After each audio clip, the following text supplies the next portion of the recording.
Robin Ringer fighting out of the red corner, and Roman Deisling fighting out of the blue corner. Went the distance. Let's see what the judges come up with in this fight. Was a really lovely fight.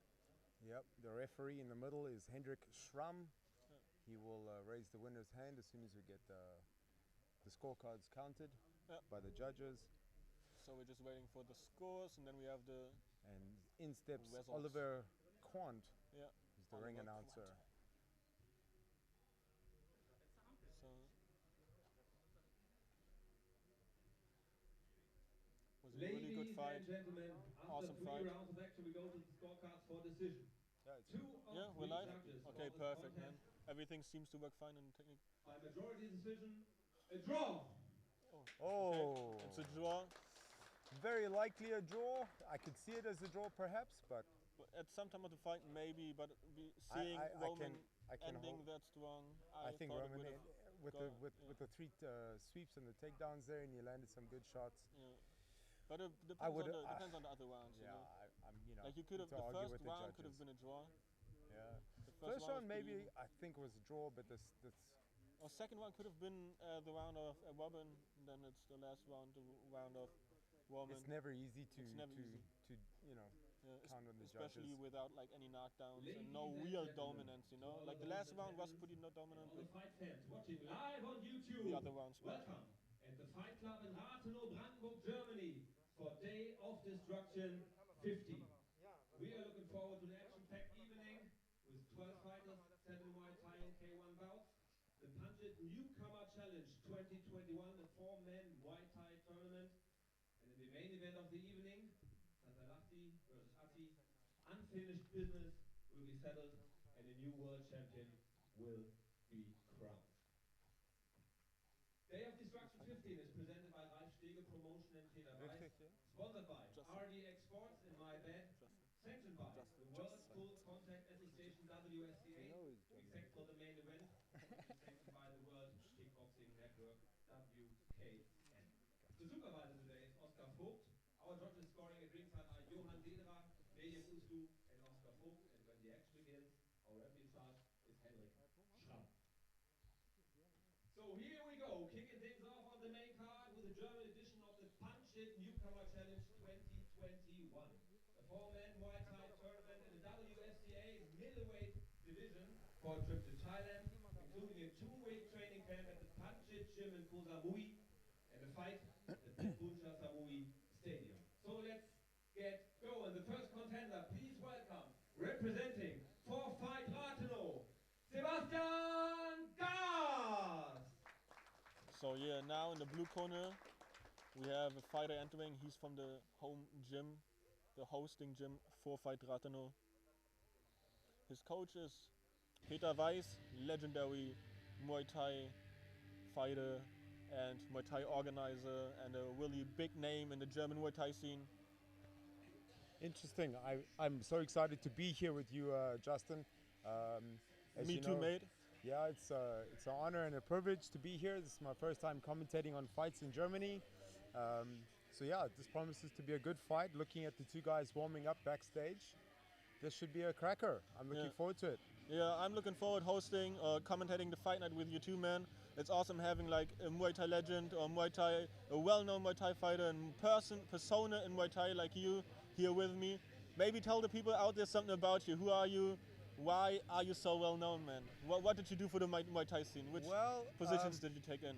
Yeah, thanks for that introduction. I'm from South Africa originally. I was a trainer and coach and an ex-fighter from South Africa. I'm now in my mid-40s. So we moved here to Germany in August last year, my wife and my kids, and we're all a Muay Thai family. We all train and fight and lived in Thailand, judged, ref many fights, hosted events in South Africa, former WBC Muay Thai representative for South Africa, WMO, Crew Muay Association. So yeah, we're very active and busy in Muay Thai, a lot of experience in all fields of the combat game. Oops. And then it takes a tumble into the ring. Sometimes that happens to the best. It Everybody knows the legendary videos of John Wayne Parr. But it's never nice when it's on camera. No, it's never nice when it's even live. I like to leave the excitement for the actual fight, not when I'm coming into the ring. So Bremen, please welcome Arman Korkunc. Korkunc, okay. Yeah, And Korkunc. CARABAO BREMEN? What CARABAO, about this gym? It's a nice gym. I don't know that much personally about it. I've never fought anyone from there or something. Okay. But the fighter, Arman, said it's the best gym in the north. So now I want to see the best gym in the north fighting. Is this the best gym in the north, they say? He says so. He says so? Pretty Okay. much Rathenow, you can count to the north of Germany too. Oh, I see. This will be-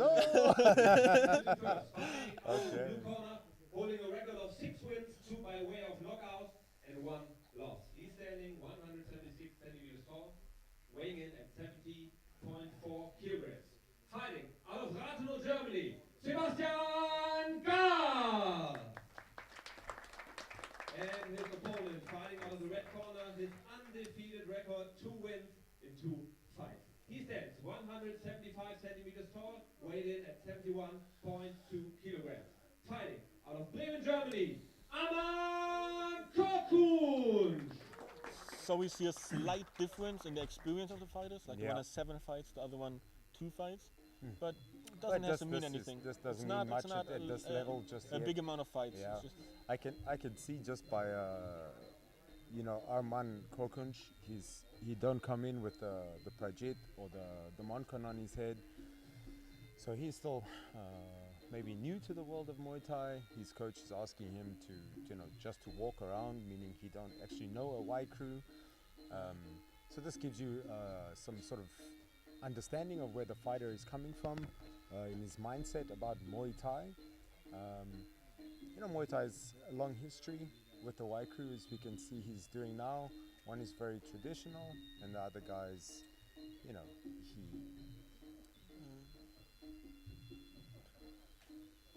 yeah, the other one is There not we really go. doing a traditional Yeah, fight career. he's never been taught one, so I can understand if he don't know of it, he course, yeah. cannot do it. But yeah, let's pay respect. We are here for a Muay Thai fight. We have the Muay music in the background. At least the guy is showing some respect now. Oh, yeah. He's trying. You don't know, maybe he was just nervous or forgot us. Can be. Yeah, it's second fight. This is going into his third fight. Emotions and butterflies in the schmetterlings in the stomach Schmetterling involved. can play effect.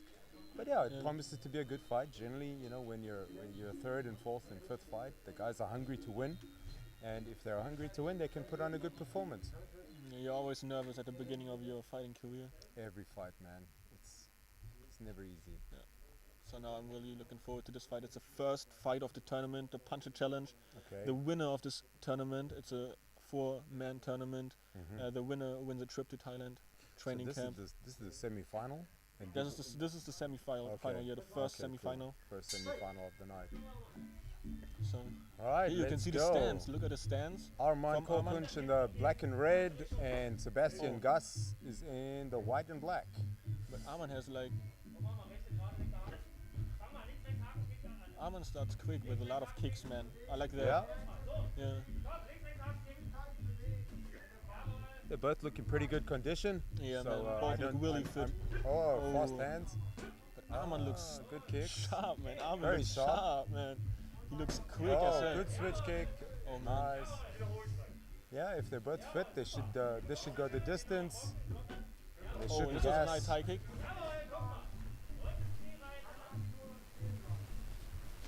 And I think Arman seems to fight. Arman seems to fight more relaxed and more technically. Yes, he looks more While relaxed at the Sebastian moment. tries to overpower him. That's it. Like he always goes in there, tries to overpower him. Ooh, that left hook missed. He came in with his hands down. He's lucky that left hook missed. It doesn't seem like Arman is that good at clinching. He's not like doing a lot. Oh, it's a good tight clinch that Sebastian has got Yeah, on that's him. why. But Arman's not like doing anything. He's just like trying to get through himself, pushing him away. Yeah. Oh, nice high snappy kick. kick, good kick. Yeah, the kicks are bad, man. This So white kick just is- for some of the the guys watching on the live stream, normally a Muay Thai fight starting a little bit slower, but they only have 3 rounds here to impress. So Yeah. from round 1, these guys are going some good knees coming in there. some good knees to the head. Yeah, so from round 1 they're going full speed. There's some pretty good strikes coming in there from Sebastian. Yeah, this was an ideal clinch situation. Good, yeah. Elbows, knees, just a sweep was missed at the end, but otherwise it wasn't like a Arman's kick good is presentation. really good to the head. Yeah, it's really Sebastian's good, man. checking it nicely on the wrist. Oh! Caught him with a kick there. You caught him, man. He's wobbling. Arman's wobbling. Arman's. He's got him wobbled. Oh, that was a clean kick. Lucky he didn't catch that full, otherwise the fight was over. Yeah, I think so too, man. Now Arman has to get in. You can see. The wobble was like, I think that's big on the judges. That's big on the judges. This round one going to Sebastian so far. Yeah, if Arman isn't doing anything anymore. Yep. But he started good with the kicks, man. Oh, let's see if he can recover. And Another nice kick, even with the other leg. Checking on the forearms. Yeah, at some point you can't check with your forearms anymore, man. No, sooner or later it's gonna leave a mark. And he has to fight another fight today too. The winner of this fight has to. Oh really? Are they fighting today? Yeah, the final is today too. Oh, Srdic. Okay. Oh, nice low kick, man. All right. So you should really fight they're gonna resourceful come into fight here, number but 2 with a few aches and they put everything inside this fight, even though they still have another fight. Good finish though. He came back strong. Now this is hard. Now this is hard to judge. This is hardcore. They're gonna feel this tomorrow. Yeah, that's for sure. I don't. How does he just has 2 fights, man? Like technically wise, that's awesome, man. It was a good recovery from him. Yeah. He got wobbled there. He came back nice and strong. So yeah, well done to Sebastian. He rocked him there with a good left kick, I think it was, to the head. Partly caught the kick, but wobbled him enough to daze him for a split second. Yeah. He tried to finish, but maybe he rushed in a little bit there. Yeah. What is his coach saying to him now? He's telling him he's always kicking right. Okay. And that Arman should block, that Sebastian should block the kicks from Arman. Yeah, you know? yeah. Because what he's doing already, but he should also block with the leg, with his shin bone. And kick back. So at some point, like what we said, like at some point his underarms won't be able to block anymore. He can't take it on the arms too much. He needs to take his leg in there to bring the kicks. like the traditional Muay Thai block. Block with your shins, man. That's what his coach is advising, and going in there with counter uppercut elbows. Okay. So that should be important too. And then they're gonna fight just now, so they're gonna need some ice on their shins and their forearms, that's for sure. Yeah. Well, there's a lot of action in round. There's a lot of action before the yeah. previous fight that we saw. It was also a good fight, but this round one was pretty good. It's also a high technical level. Yeah, these guys have got some skills. Beautiful. It was they have some skills for sure. Yeah. They've been trained. Beautiful fight, man. Beautiful fight. Can't wait for the second round. Round two. Fight. Nice load. Oh, another nice argument. I just love the kicks from Arman. Oh, good body kick there. Good liver. Oh. Yeah, those are elbows. Okay. Sebastian is quite aggressive right now. Yeah, I think he has to. He has to get in there fast. Otherwise, he's just getting the kicks from Arman. I still think round one for me went to Sebastian. Yeah, but I mean, here he's catching him. Yeah, but I mean, he can't wait for the kicks from Arman, you know. Some composure by these two guys, maybe just a slight pause before they rush in. Yeah. I think Arman should take some pace out of the fight, not fight the same pace that Sebastian wants, because then Sebastian's winning, man. You can hear, beautiful right kick to the body. If you hear that back home watching on the live stream, that was clean in the body. Gonna feel that tomorrow. Or tonight. And tonight, yeah. Oh man, he's looking a little bit tired all of a sudden. Look at Arman. Once the body gets those kicks, and it takes a lot of energy out of you. Arman is see the welt on his breathing body heavily. now. He's breathing really heavily. I think. Oh, that was a low blow. That was a low blow. That was low, Mr. That was really low. No, that was a low blow. That was a low blow.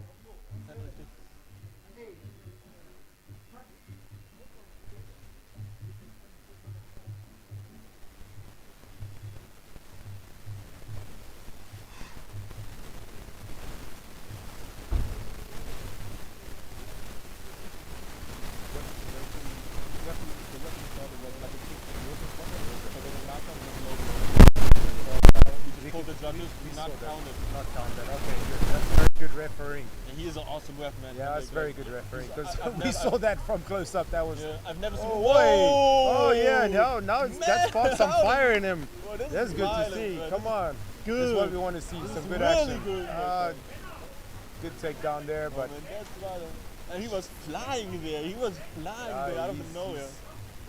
He's realizing this is not a game. He's going to have to put in some serious effort here. But I think Arman should have requested some more time there to recover because it was a low blow. And the referee said he could have taken time to recover more. Oh. He's just covering up now. This is dangerous. Yeah, he's not. He should go out of it. Get out of the corner. Oh, great elbow by Arman. But Sebastian's not letting him out of the corner. Now he's fighting a little bit dirty with punches inside the clinch. But yeah, and he's kneeing him on the thighs. He's working. So Sebastian is working. It's like dirty Muay Thai, but it's still. Yeah, it's legal. Muay Thai. It's legal. Oh, that welt on the ribs. Look at that. Oh, nice logo. Oh, nice counter. Good counter. Man, Arman is not. But now he's concentrating on the punches too much. You have to remember Muay Thai. They're gonna score punches less than the kicks are gonna count more than punches. That's the end of round 2. Really good round. Really good round. That was a good round. High-paced lot of action there. That knockdown, although it was a low blow, he did hurt him before the kick to the groin. He was a bit hurt. The referee counted it as a knockdown, which he did correct. But for me, I would have bought some more time for myself because it was recognized as a low blow. And it really hurt. You've it seen hurt him. Like, I mean, that was lay on the ground. He wasn't just like standing up and jumping clean. Up and down. That was clean in the balls. So. Yeah, and if you ever got low blow, man, it hurts. Even though you have groin protection, it hurts. It hurts like hell. Sometimes. Well, he's made it to round 3. This is the final round. I think for me, Arman is going to have to come out. Arman has to knock him out. He's going to have to go for the win here. Yeah. And when sometimes you go for the win, you get knocked out because you have to. Otherwise you lose. I think it's 2018. You know, Arman is really bringing a good fight and bringing a lot of lovely techniques. But I think it's 2018 at the moment. Yeah, I got to agree with that. But so he has 3 minutes to pull something out the bag, or he doesn't make the final. And of course, Sebastian, I don't think he's gonna try to box smart here, although he should because he is winning. But he doesn't look like that type of fighter to me. I think he's gonna try win it anyway. And see, they're showing some respect for the last round. That's nice too. Like, even though they have like a really violent fight.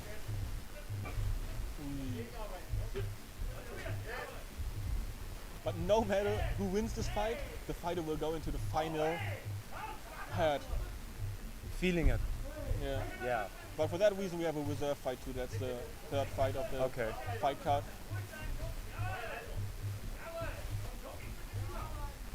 Oh man! And now the low kicks are bringing some pressure. That was a nice knee.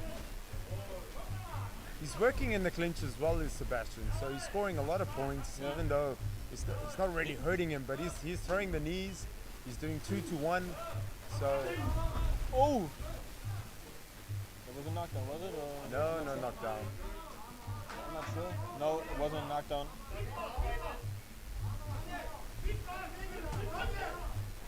Oh, caught him. Yeah, I think Arman is going for the knockout. Got 2 minutes left of this round. Working in the clinch. And nice low kick. A little bit of another low blow, another low blow. Nice hook by Arman. So another for the elbow knees now. An elbow by Sebastian. Careful of holding onto the ropes there. There's some beautiful last one action, I gotta say. It's an interesting one because he has to go, but he's tired. Timing on the kick was really good there. He's got 1 minute 10 seconds left to try and win this fight, so he's got to go hard. And he has to. I think he has to really win this round like dominantly. But you know, we are commentating. Maybe the judges see it differently. Yeah, it's always. But that's martial arts. Yeah. That's why some people say never give it into the hands of the judges, you know? Yeah, you do our best to try and win the fight. Obviously, you know? Because there's no goal scored or anything like another sport. Now there's He's got 40 seconds left. Can he do it? Can he knock him out? I don't know. He's trying at least. He's But trying. both are trying. They're both trying. Sebastian's a good fighter. He's doing well. Fight business.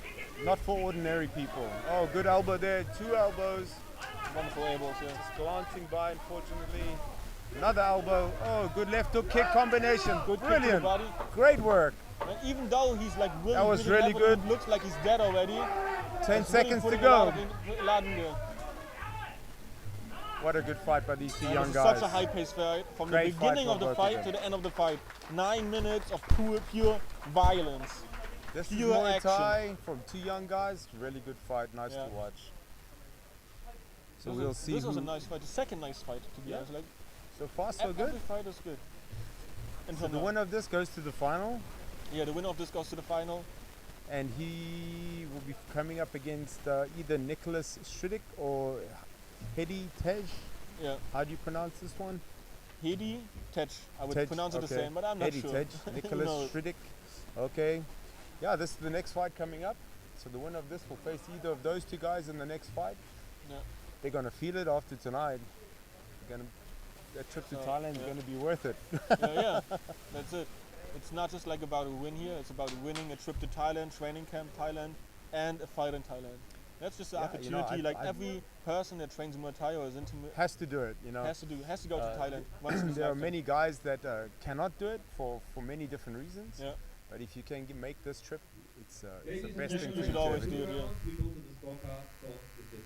All 3 judges score this contest for the winner and first finalist of the Punch-It Newcomer Challenge 2021 by unanimous decision, Sebastian God! So the result is what we expected, Pretty much, yeah. even though it was a close and a good fight. It's not like I- nothing, I nothing can- against Arman. It was a good Absolutely. and close fight and really Yeah, technical. He's But had 2 fights. This Yeah. being his 3rd fight, it was a good Yeah. fight for him. He showed that he does have some technical ability. He threw some good combinations, head, body, kicks, punches. and he showed a lot of heart, man. He Yeah, a showed lot of heart to come back. Yeah, this will give him a lot of experience. You know, tough fights like this, money can't buy it. You know, you have to put in this time. You have to put Yeah. in these types of fights to gain that experience. So, well done to him, and well done to Sebastian making the final. Hope he gets some ice on his bruises. Be ready for the next fight. Yeah, try to get ready for the next fight, which is like in maybe 1.5 hours. Or so. Yeah, it's gonna be tough. Korkunc! Good job, guys. Good job. Yeah, really great fight.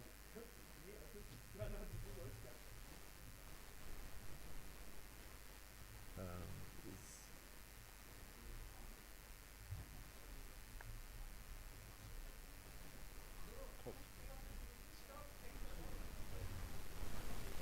Ladies and gentlemen, next we have the second semi-final bout of the NEWCOMER Challenge He's- 2021.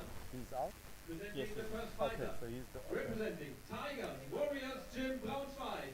Please welcome Hedi Tej. So here now we have the second The fight. second semi-final Yeah, of the the second Punch-It semi-final. Newcomer Challenge Tournament.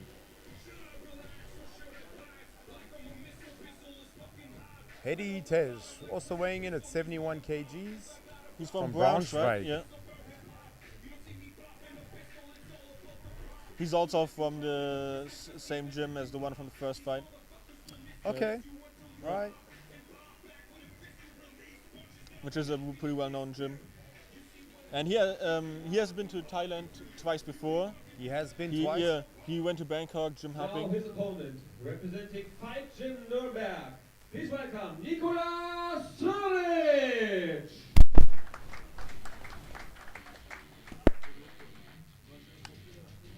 Yeah, Nickolas Srdic is from NÜRNBERG. His coach is Eugen Mein and he's from the Fight Gym.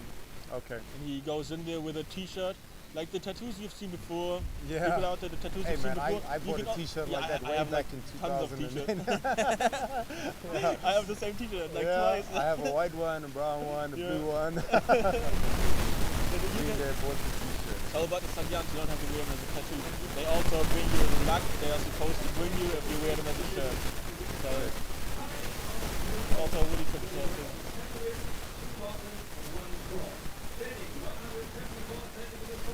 Weighing 9.5. Germany, Hedi. Hedi Tej.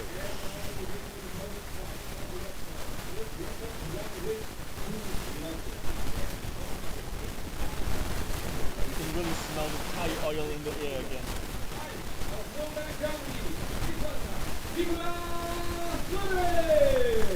Nickolas Srdic.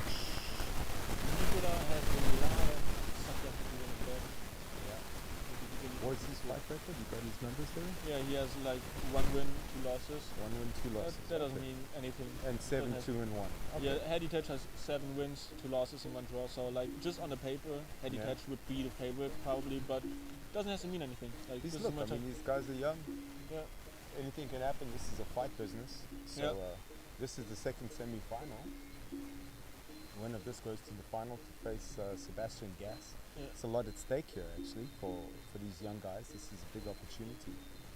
Generally you have to fight quite a lot more fights to be in line to get such a prize. So usually, yeah. So if I could go back to my younger days like these young guys, I would leave everything in the ring. So you know, I wish them the best. That suits what Nickolas said before the fight. Okay. Like he said it's like the greatest opportunity he ever had because he's so much in love with the sport. Correct. And especially during the lockdown where a lot of people don't have any hope or something. Yeah. This is like a big hope to somehow get to Thailand, go to Thailand and have a training camp there. So I hope he will put everything in there. Good luck. Okay, so he's got a good Muay Thai style. He has like a traditional Muay Thai stance at least. Very good, very good. Oh,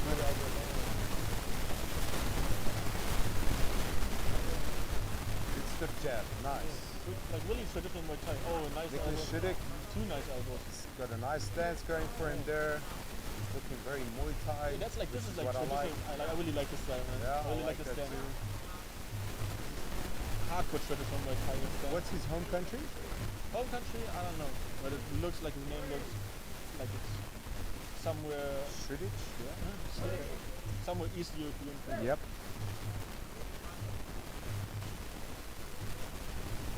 Oh. Keep your hands up, guys.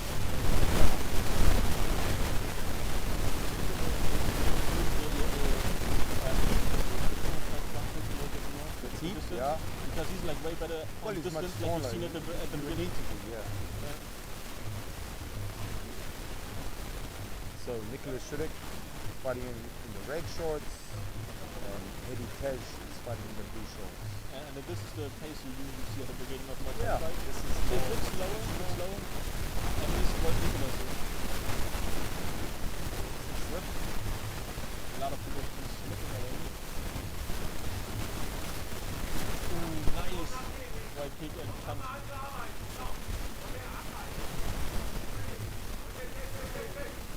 I really like Nickolas' elbow. He's got some pointy elbows there, yeah. He's working. From the distance.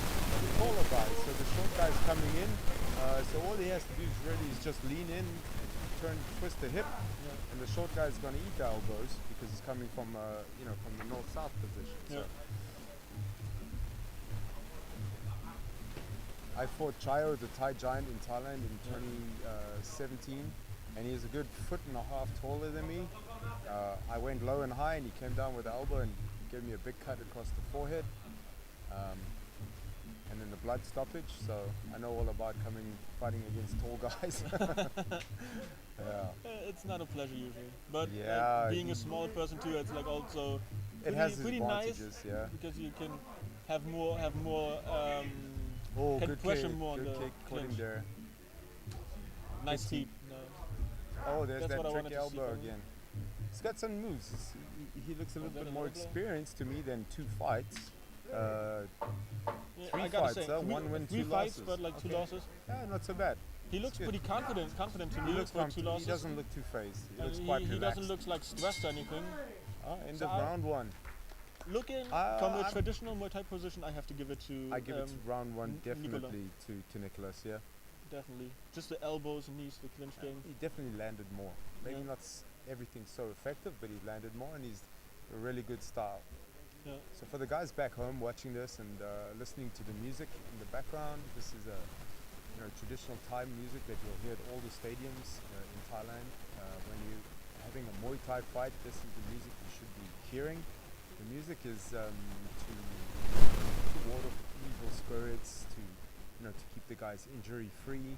It's not necessarily just a spiritual thing. It's just a tradition that we've always had in Muay Thai, going from way back hundreds of years ago, when Muay Thai and Muay Boran started.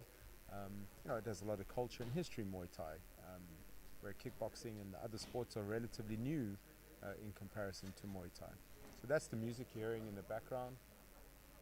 When we talk about the Muay Thai style, where the guys have a very patient style, very focused Muay Thai stance, when the fights are really close, the judges should be scoring the fight for the guy who has the better Muay Thai style.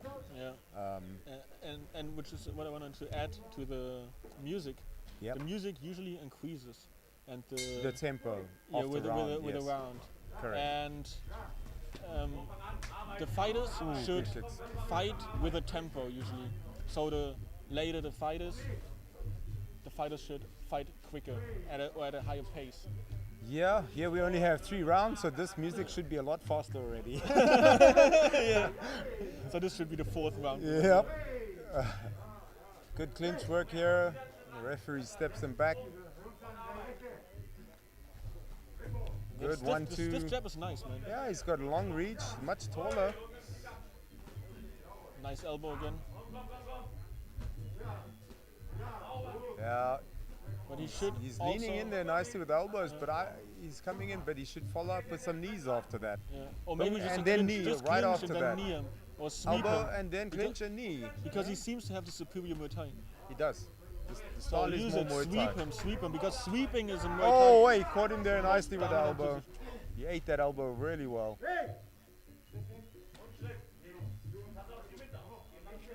Yep. So Nickolas starting really technical again, which I like a lot. Looks very focused. Another good elbow. I think he was wobbling back a bit. You give him a nice cut. You can't see from this angle. Looks like he's cut him deeply. Yeah, the referee looks at the cut. Now the doctor has to look at the cut. I couldn't see it. Did you see it? I can just see blood on his left ear. I can just see. I can just see blood on his left ear. He's got a nice big cut there. This might be it. But it should. He should be able to continue. It's not inhibiting his view at all. So it seems like they can continue. It seems like they can continue. Yeah, it's not restricting his vision in any way. Nice up elbow. Nice kick to the liver. Very good. And his nose is bleeding too, so he's gonna know he's been in a war tonight. That's for sure. To understand it from outside, Nickolas has an advantage at the moment on the pressure, on the technique, and pretty much on the impacts too. On the opening of round 2, I mean, he's really cut him up nicely. He's got a bloody nose. He's cut him open on the side of the head. He's wobbled him. He's maybe feeling a little bit. He has to push the pace now himself. I think Hedi has to change something up really big, or otherwise he's going to lose this. Yeah, and Nickolas has to be careful now. Don't get overconfident and just walk in like that. You know, he's really bloodied up his opponent now, but he must be careful because one punch can end it.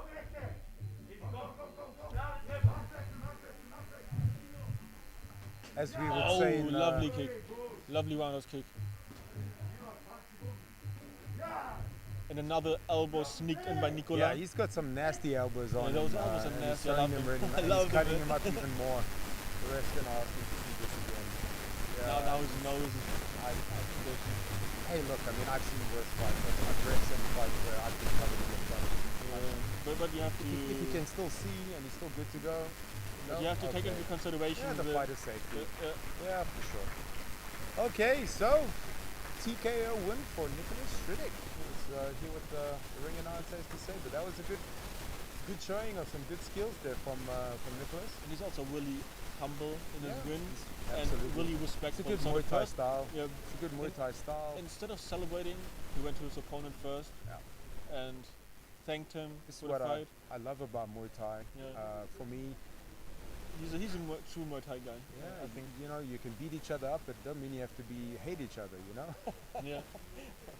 So yeah, good victory. So going into the final now. He's Yeah, going to he's the going final. to the final and against Sebastian. He was way less than Sebastian.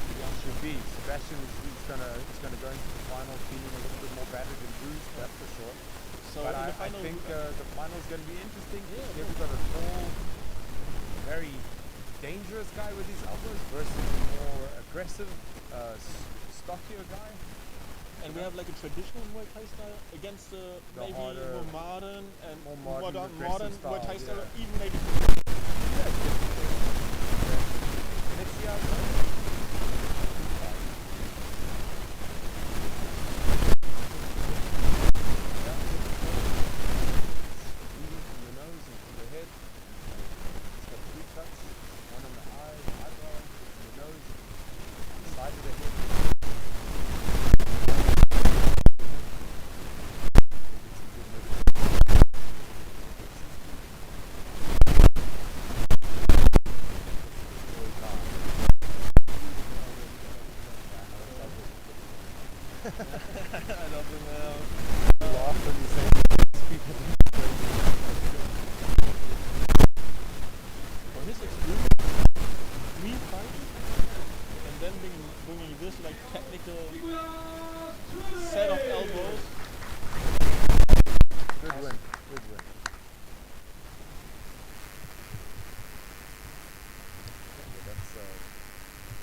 Now we go to the reserve fight. I don't know if we really need to fight. So good opportunity for him. This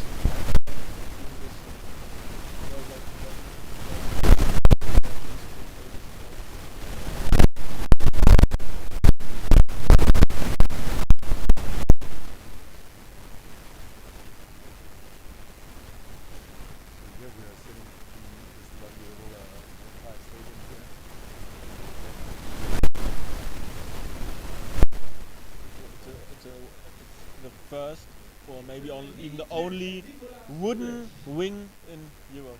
Yeah, it's great. It's beautiful. It's really nice.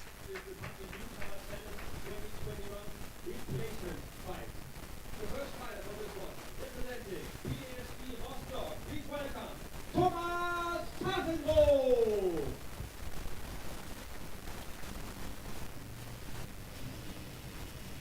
BSB Rostock.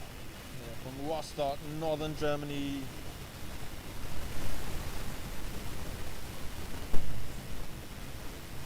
So here we got Thomas coming to Thomas Puffinrod is cornered by Rathenow and has a record of 6 wins and 5 losses. So he's close to 7 fights. 6 Yeah. and 5 losses. Okay. He's got one more win than he does have enough, so he's got some experience. And he has he's usually also fighting at this weight class, so this is like natural to him. But he is a short. I see that. Yeah, I so see that. Farid Salehi Salehi. should have been fighting at this tournament. Thomas happy to fight at these. Julius good, 71 kgs, and his fight record. Do we have this information? Julius here good from you? fight record is 5-1. 5 wins, one loss. Okay. Yeah. He looks a little bit less traditional in his attire. He's not wearing a moncon either. Yeah. Fights.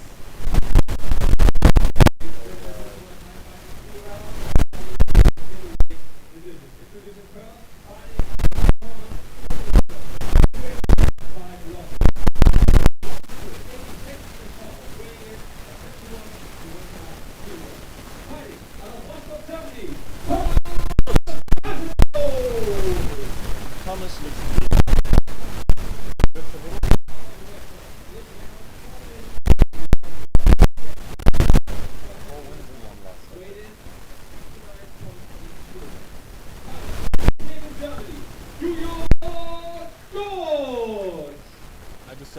Thomas looked really hyped when he was introduced. Yes, he did. Looks excited to be here. Looking forward to the fight. You think so? Yeah, I'm not gonna say who, but I see it. You're the professional. Yeah, I just have a gut feeling about this one. Let's see, I might be wrong, but So guys, look forward to a quick knockout. yeah, first round, second round, definitely.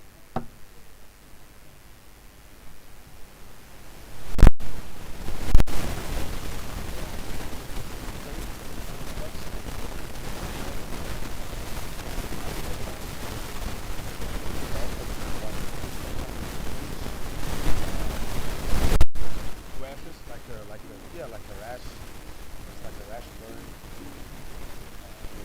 They don't take it lace-up cuts. Then they come off, and then you have to stop the fight all the time, you know. So it's better than taking them.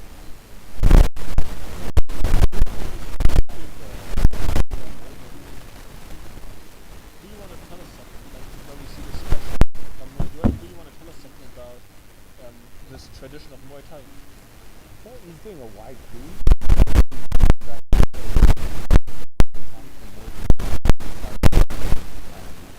There are many different types.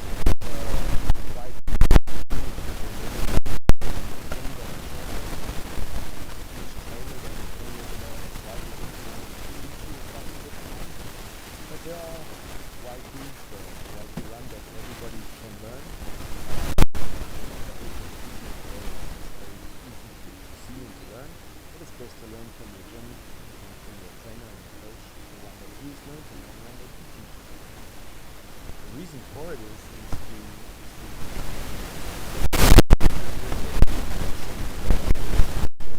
your family and to your trainers and your coaches and thank them for the opportunity to fight. So yeah, this is the Y crew. It's an important part of Muay Thai. I think it's necessary. I think it keeps the sport unique as opposed to kickboxing or boxing or taekwondo or the other martial arts or mixed martial arts. It's good to see. Yeah, and he has a really he's got a nice white specific white crew. Like usually they just do the normal basic things like you said. And he had like a really specific one. That's good. All right, round one. Thomas Puffinrod versus Julius Gutsch.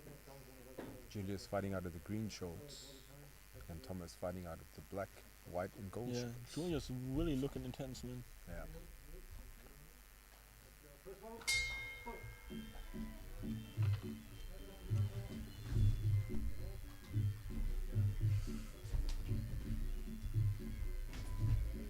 Good teep.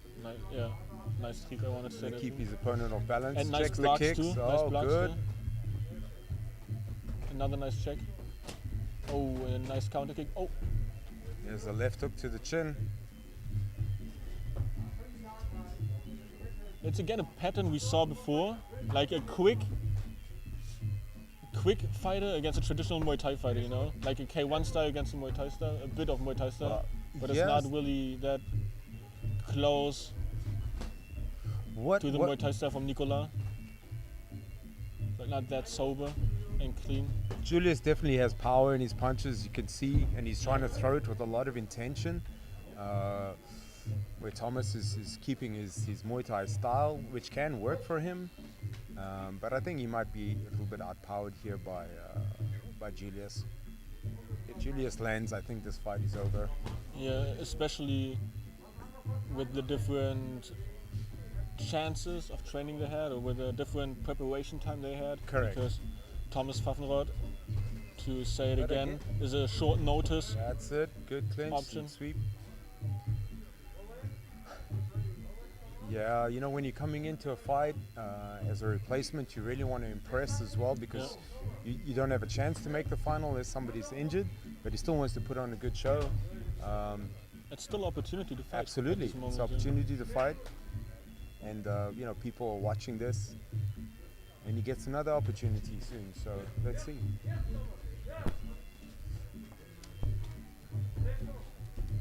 Oh.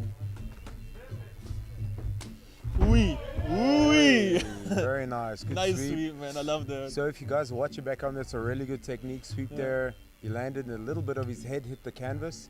And this happens too often. It can cause some damage too. Yeah, I gotta excuse myself for saying that Julius is a K1 fighter, man. His sweeps are on point, man. He's got it down, yeah.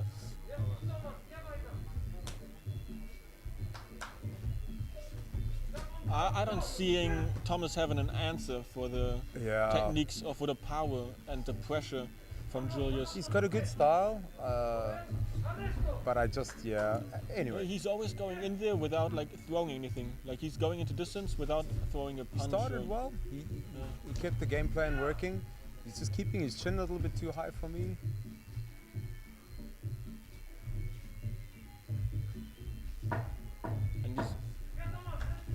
And like Julius is also controlling the wing. Oh, but good. now Thomas is pressuring. Fight game, good. Well, he finished strong.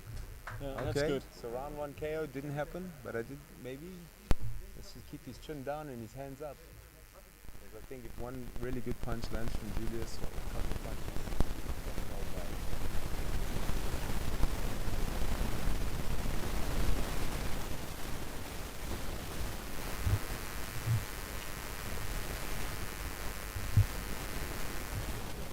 this is the reserve fight. This is just in case if one of the other two finalists couldn't continue into the final. As we don't know, but by the looks of it, definitely... maybe Sebastian could be hurt or Sebastian, injured. I don't think that Nickolas... I don't think that Nickolas was pretty safe after the fight. Yeah, but sure, like from the pace and the violence and the pressure, that was a hard fight, man. So I don't know. You know, sometimes during the fight, even when you're standing in there and you've won the fight, and when you go out, the adrenaline sort of drops, and then you start to feel all the aches and pains in the different places. Like and even if he still wants to continue to fight now, the doctor will take a look at him before the next fight, because before every fight, the doctor has to take a look at you. So maybe the doctor says, no, you're not clear to fight anymore.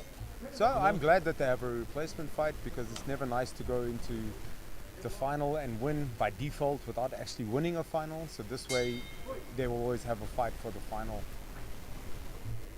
This is good matchmaking by the promoters, so it's good. That's true, Big shout out to the promoters for the matchmaking. Like every fight was interesting. So Thomas Puffinrod fighting out of the blue corner, in the black shorts. He's speeding up. Good body kick there by Julius. And another big hook overhand. Oh, lovely elbow by Julius. He needs to keep his hands up and his chin down. And he's really dictating the pressure of the fight and the pace of the fight. Oh, good body head combination. He needs to keep his mouth closed. And his hands up, and he needs to clinch and get out of the corner. I think the ref will go in there any second if Thomas isn't doing anything. Okay, Thomas was able to. He's trying really hard. Thomas was able to get out of that situation, but Julius is hunting him, man. He's back on him. He's biding his time. He's not rushing in, doing something foolish. He's catching his breath. He's going to try land clean shots. Oh, nice body kick. Good kick, good punch too. I like seeing that the referee is pushing them to fight as well. Thomas has a bloody nose already. He's got a bloody nose. And and he just pulled him into his punch. Yep. This round is really dominant. This round is really dominant for Julius. Absolutely. Oh, and a nice high kick. Yeah, I don't see Thomas doing anything. I think Thomas, maybe because it's short notice, maybe not as conditioned as he would have wanted to have been for the fight. Julius looks. Thomas looks very tough in this fight. Breathing heavily. He's breathing heavily, and with a bloody nose, he's going to breathe even harder. So. And look, he's just like running away pretty much at the moment. Wherever Julius goes, wherever Thomas goes or runs to, Julius follows. Body shot. Nice body shot. Yeah, he should. I think Julius should concentrate on the body because the referee's stepping in. Yeah, the referee's stepping in, giving him a mandatory 8 count. I'm not normally seeing 8 counts in Muay Thai, but you know, it's a ref's discretion. He counts him out, and he's doing it for his own safety. I don't see a different result happening there. No, me neither. I think it's good. It's okay. Yeah, it's good. It's Look, okay. I mean, I didn't see Thomas doing anything. it didn't happen now. It was going to happen in the next 30 seconds. Definitely into the It was an third obvious dominant fight. Well done to Thomas for stepping in there on short notice and making the fight. And he showed hard, man. He showed hard, yeah. Look, hey, man, anybody steps in that ring, short notice to fight, I give my hat off and respect to them. So, good job, both especially guys. about such a well-experienced fighter and with a fighter who has such a good statistic, such a good record.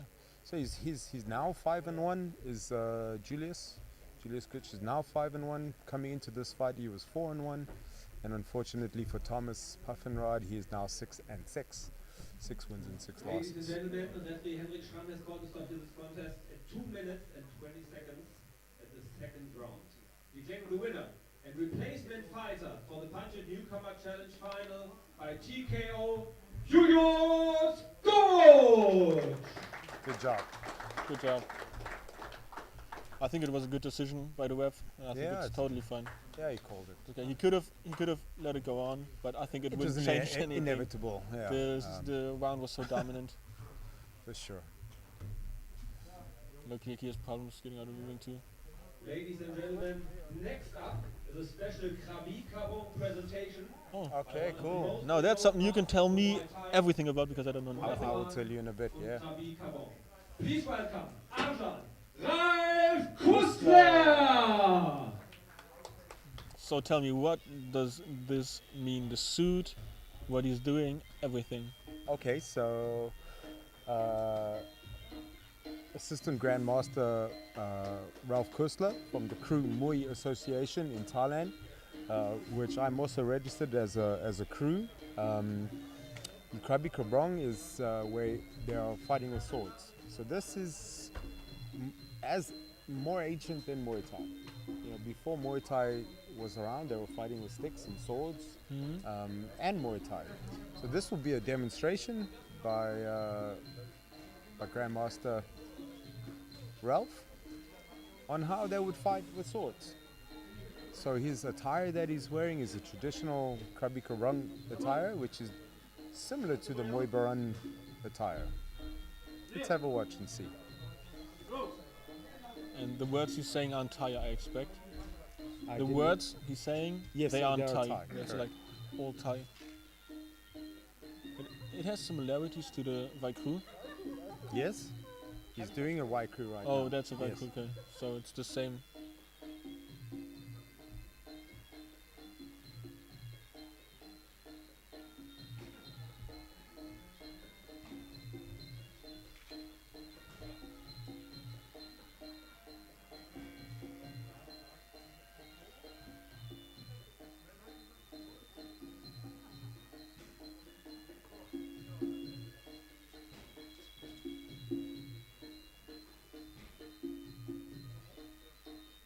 Takes it very seriously. He's been doing this for many years, of course. It's a real honor and a privilege to be able to see somebody who's dedicated a lot of their time to this. So enjoy it. It's really clean. Like the Vaikru was really clean from a Vaikru perspective. So does it have the same meaning as in Muay Thai? It's the same. Again, it's also like a declaration as well. You know, could be before a tournament. So it's also a competitive sport. It's just not just a combat. No, so the Krabi Krabrong is basically for war. Yeah, combat. Real combat for real. This is not a competition where somebody is a winner and a loser. One is winning and one was dying. You know, in the wartime. So this can be seen as a Vaikru that the warriors would have done before to hype themselves up before battle, before they would go fight the Myanmar people or whoever they were at war with at the time. And of course it can be a show of strength against their opponents. So whereas a Vaikru is done for the sports sense, this Vaikru is done for battle for real. So yeah, it's when you're holding edged weapons, it's not for sport anymore. Yeah, true.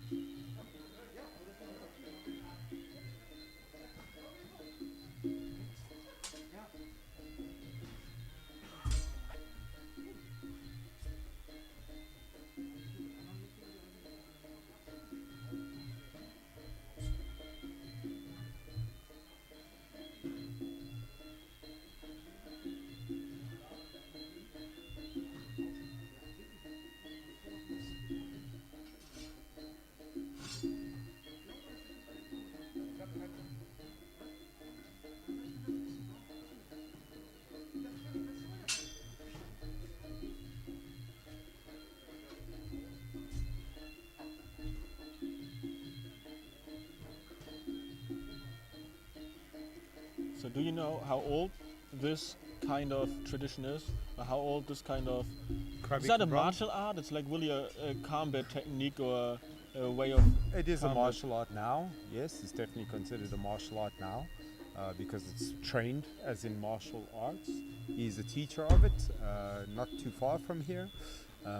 He learned this as a martial art from Thai instructors as well. How old it is, we could do a quick research, but it's hundreds of years old. Yeah. Close, maybe from the Siam days, maybe from the 12th or 11th century. So Thailand has also a real long tradition with combat in general. Yes, definitely fighting the Cambodians, the Myanmar people.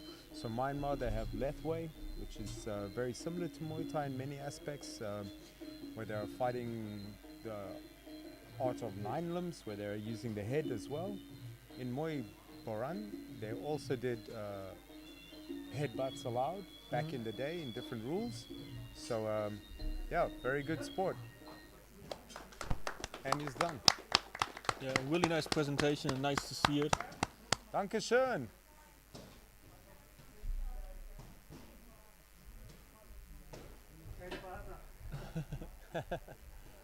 Good job, I got a nice picture or two of you, sir.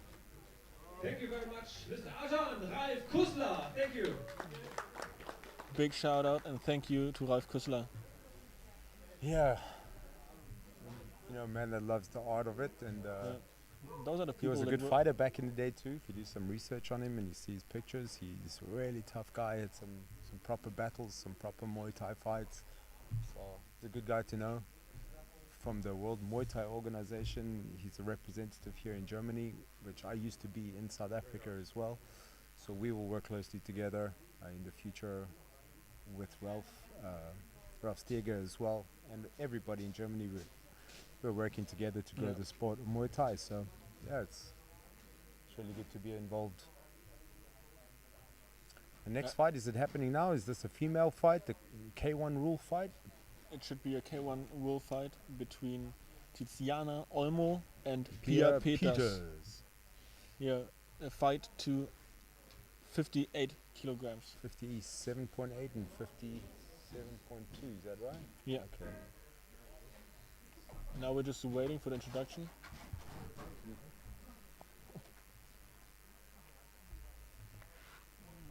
This is good. I need to go too, so go. You're gonna. I'll go quickly.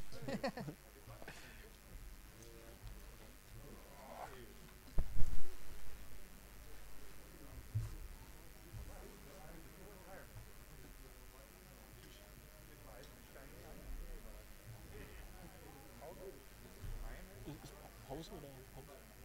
Geht weiter?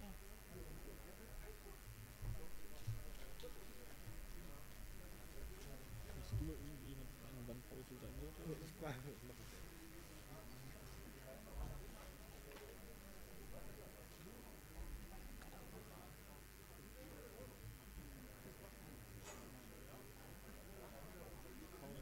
Ich geh nicht drauf, ich geh nicht drauf.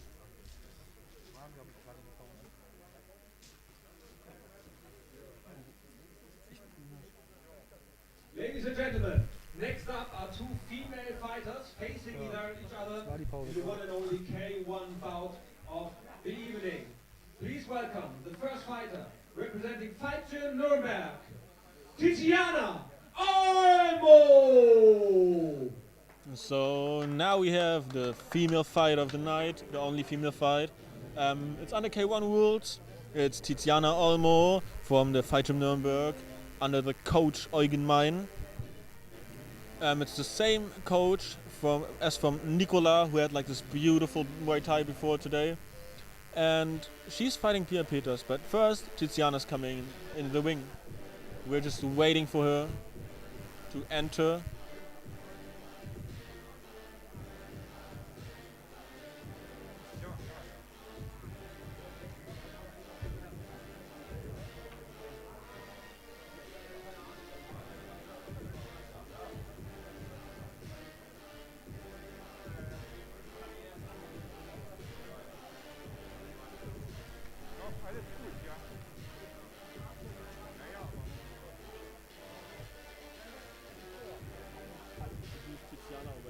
Okay.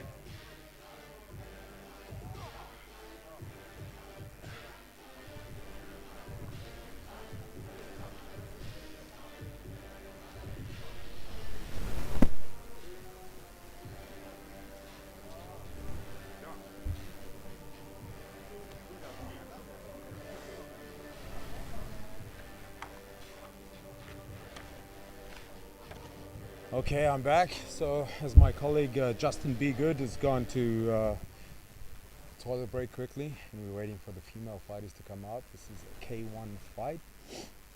K1 rules: 3 times 3 minute round, 60 seconds rest. Tiziana Olmo fighting from Fight Gym in Nürnberg versus Pia Peters from Excite Gym in Tritau.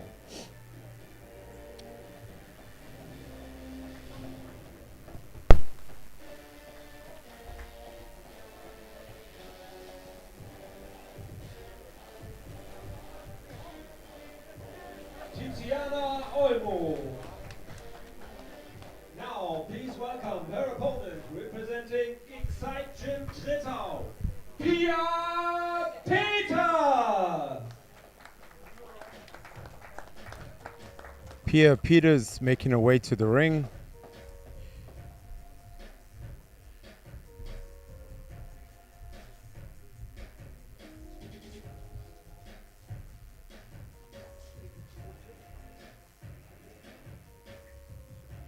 K1 rules. So in this fight there will be no elbows Ladies and gentlemen, allowed. K1 round is 3 rounds in the Wsca Junior Lightweight Division. Introducing first, fighting out of the blue corner, holding a record of 23 wins, 2 losses, and 2 draws. She stands 162 centimeters tall, weighing in at 57.8 kilograms. Fighting out of Nürnberg, Germany, the reigning AFSO K1 Pro Am Super Bantamweight Champion of the World, Tiziana Olmo! Now the opponent fighting out of the red corner. Their record 60 wins, 5 losses, 1 draw. She stands 173 centimeters tall, weighed in at 57.2 kilograms. Fighting out of Tritau, Germany, the reigning WKN K1 European Bantamweight Champion, Pia Peters! So, ladies and gentlemen watching back home, we got 2 champs facing each other here in this fight. This should be promising. This is an awesome fight. Yeah, I've looking seen forward a to few this. fights from Pia already. It's Okay. always good. Always good. Always good. All right. Pia Peters fighting out of the red corner and Tiziana Olmo fighting out of the blue corner. And Tiziana is from the same gym as Nickolas. Okay, So now I'm good. 2 tough ladies. Let's see who takes this one in the K1 rules fight. Ah, they're fast. Good jab. Pia has a really broad stance sometimes. Oh, really quick. Pia Really is quick. fighting out of the long black pants, Yeah. and Tiziana fighting out of the all black and the shorts. These two have not faced each other before? No. Okay, so. Oh, wait, fast hands.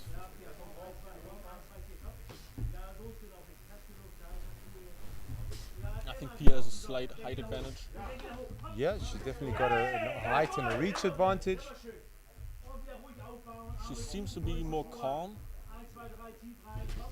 Everything she does seems to have a plan, but Tiziana has more pressure, I think. For more sure. Power. Look, I mean, they're both throwing with a lot of intentions here. Yeah. They're not holding back. And it's really Quarter good with a technique. nice right. Really good technique until now. Yeah, they're both pretty tight. They both know what they're doing. They're not amateurs. They're definitely in the pro-am leagues. Yeah. They are both poor fighters too, so. Nice hit. Yeah, very good. Hey! This was using the lovely, reach very lovely nicely with the kick. legs. Lovely Very good. timing, man. Yeah, timing is key. Oh, and hits a right back. That was a revenge, That's man. great. Very good, very good. Great, man. One each. I love this. I tell you, back Nice counter hook. 2013, my wife had a K1 fight, and she did exactly the same as well. So it's really great to watch.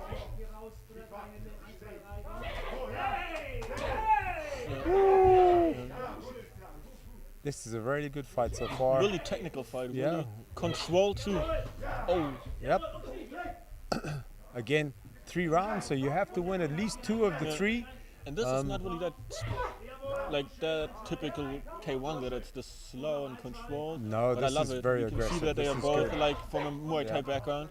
Yeah. One is striking, one is hitting back immediately, which is what I like to see and how I train my fighters. And I think Pia's putting everything in every shot. If you hear For sure.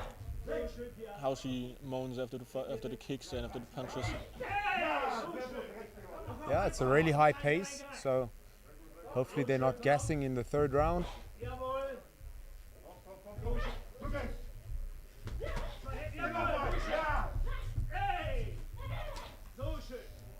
Tiziana Omo in the shorts and Pia Peters in the long trunks. Also really controlled. Every time when she goes in with a hook, with a jab or something. It's really tactical. Good first round. Really good first round. Really controlled. Yeah, really nice to watch. Really good clean. fight. Really clean. I'd say technique-wise, these girls are as good as the guys that we've seen so far. So yeah, at least, maybe I would even say like as better good, than if not some. better than some. Yeah, I know. So Very well done. Good fight so far. Especially I'm Let's see, impressed round- with Pia's technique, I gotta say, but I'm really impressed with the pressure from Tiziana. So it's like a good mix, you know? Yeah. Yeah. Pia is taller, somewhat taller actually. She has a much longer reach. So for Tiziana, she's gonna have to come in and try to get close. And so far, pretty even. Round 1, pretty even. I'm not sure how I would score, to be honest. What would you say as a You know, as I'm watching as a commentator judge right now. I'm not watching as a judge. So I don't wanna give yes or no for which fighter, but it's close. It's close. Yeah.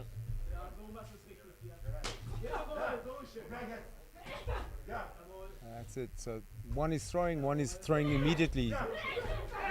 That's it. Very good. These girls are not scared to throw some leather. That's for sure. So for people watching back home, this is a great example of stand and deliver. They're not scared. That was Oh, a good nice switch overhand. Yeah, very nice.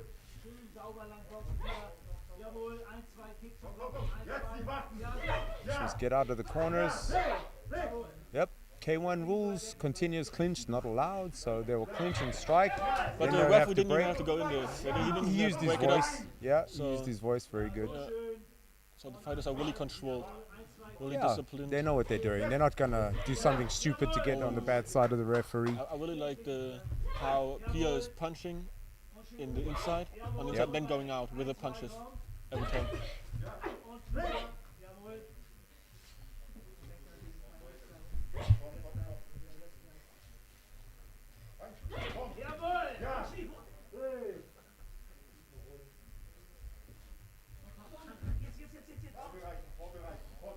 Yeah, this is good to watch. A little bit slower than the first round now. They sort of felt each other a little bit.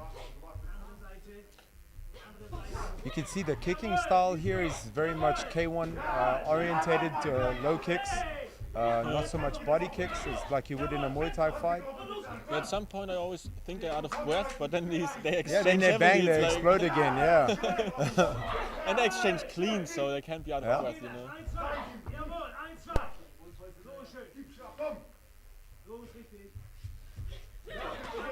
Oh, way, straight right down the middle, but she wasn't stepping forward when she threw that. Otherwise, that could have been a knockdown, sure.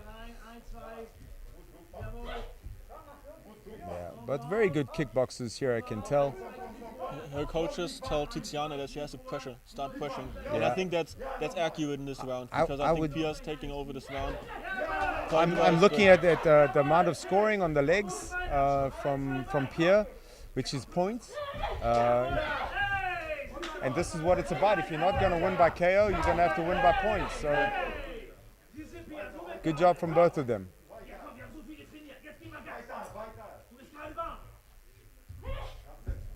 And Pia seems controlled. Ah, there she answers back, lands a good scoring shot. And there she lands some good punches, then she returns. So yeah, now Tiziana's that's turning it, up and she hits right back. So yeah. This is what you want to see. Both of them are hitting and landing and then striking back immediately. But I think you can see the size difference in this round. Yeah. She's much taller. But you could see it. She was able to control it by the distance. Body, and she's a tonalina fighter. But I think she's not using her stronger body at the moment that much. She's struggling to get in on the reach. Yeah. She's very active, keeping her at bay. So she's doing what she's doing. She's using her height and reach advantage to keep the shorter, more maybe stockier or powerful puncher away. And this is the challenge for the shorter fighter, to get in and to deliver the more power shots. I think the problem might be that Tiziana is really not countering. She's always attacking, and it's hard as a smaller fighter to just attack, be the first attack, be the first one to punch always. Correct. Maybe sometimes she has to wait and counter. Well, round 3. If I had to, I'd say lady in the blue corner, Tiziana, is going to have to come out swinging to win this fight. That's my opinion. So 3 minutes to go. Let's see who takes the fight.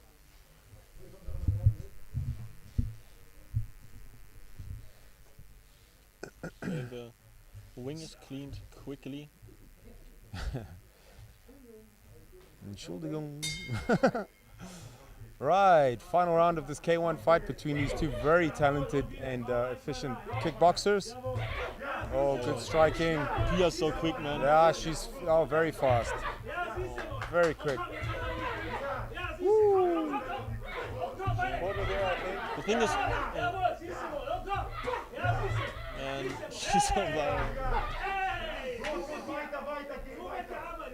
I'm just watching this, not much that I want to say right now because they're just striking really fast. Me neither. I'm just so caught up on watching this. That's good fight action.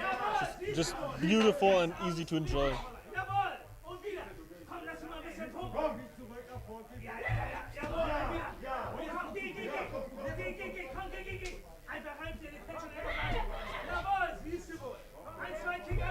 So it seems like her coach thinks that the coach of Pia Peters thinks that Tiziana will go down soon. That's what he just said.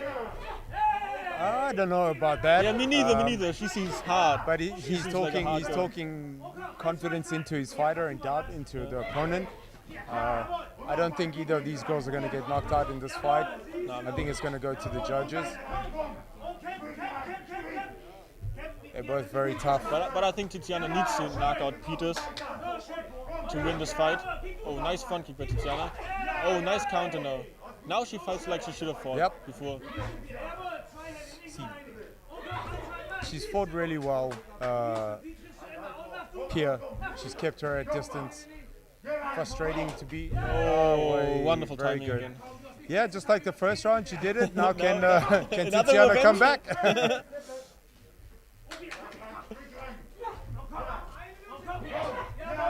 Nice hook. She's tying her up now. She's using all of her experience now. And she's missing. She's tying her opponent up so she can't get hit back. Very good skill, technique shown by both fighters. But I think Pia's.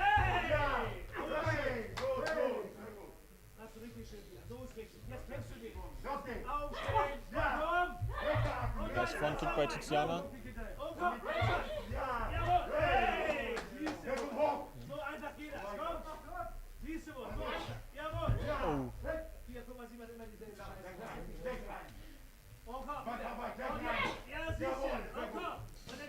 Do that technique, follow up with the left hook after that, and then a right knee. Nice Should work high nicely. kick. Nice Yeah. high kick.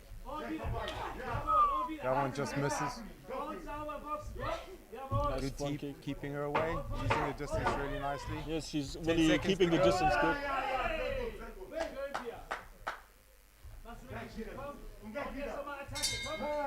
Wonderful fight. Good fight, ladies. Good fight. Good fight by both ladies there. Yeah, sure. Let's see what the judges have to say. Three times 3 minute rounds. It's only 9 minutes to impress, so good job both nine girls. hard minutes to impress. Yeah, your very fighter much in so. there. So this wasn't a title fight for any specific belt, was it? It No, was no. just I think just this two was the champions last fighting each other, fight, yeah? which was just like a regular fight on this Okay. fight card. Now every other fight is either the final of the newcomer challenge Okay. or an eliminator for the Got it. WFCA Okay. title, Muay Thai. So yeah. But it was still an awesome fight. It was still Okay. an awesome fight.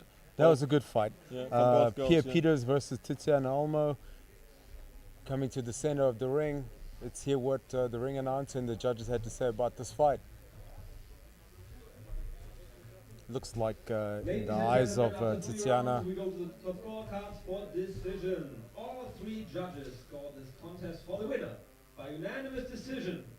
Pia Peters! Yeah, that's what I expected.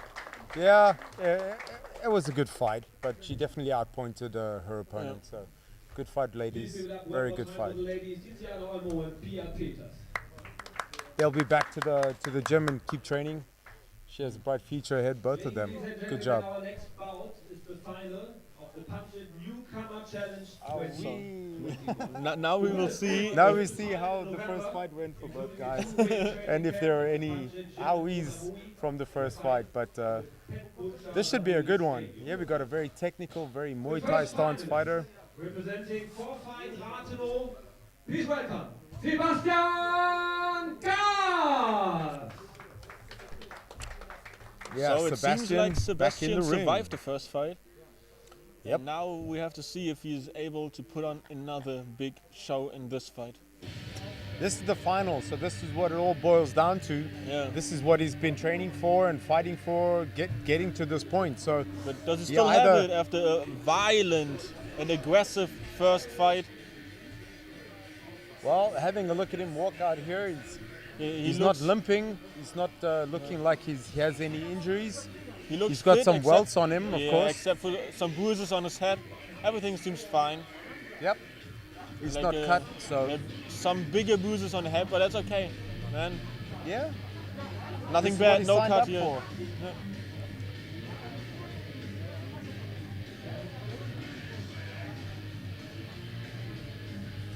Oh man, who will go to Thailand? So this time he didn't jump over the Now rope. coming his opponent. representing Lesson Fight learned. Gym, Nürnberg, please welcome Nickolas Srdic! And now Nickolas will enter the wing. Yeah, he had the easier fight of the semi-finals. Definitely, definitely. You know, he ended it in round 2. Like I said, it would be a shorter fight.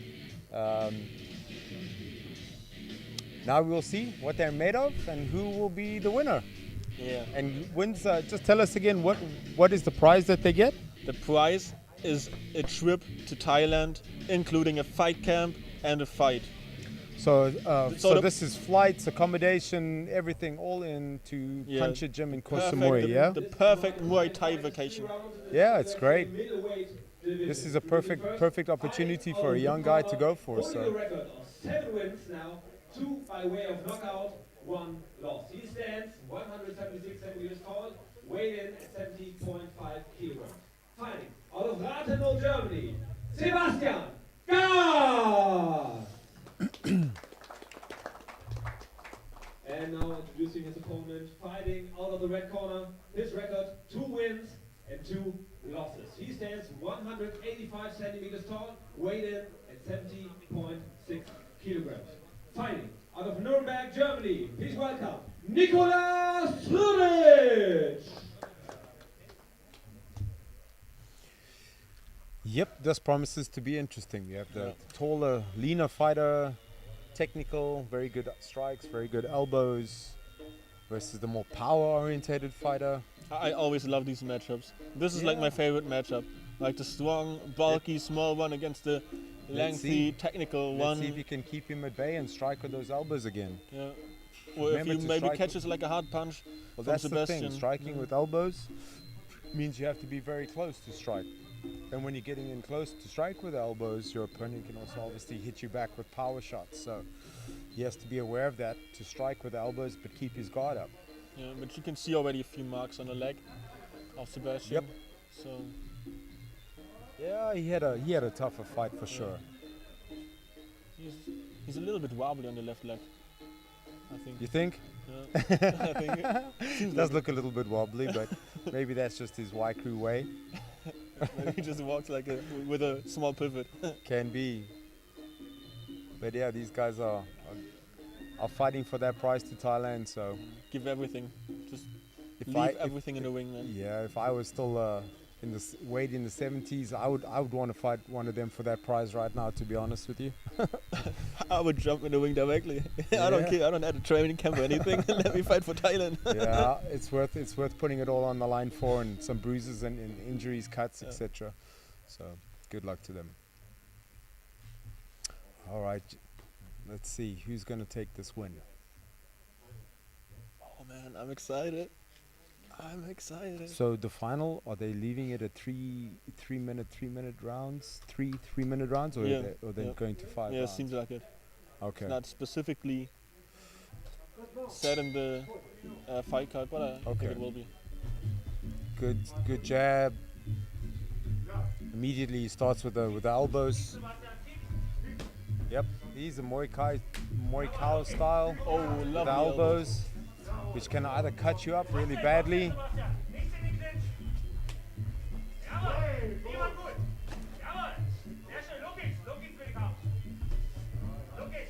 You know, so when your opponent is throwing elbows from the beginning, you know you have to be careful, keep your guard up. That was another low blow by Sebastian. He had a few in the first fight.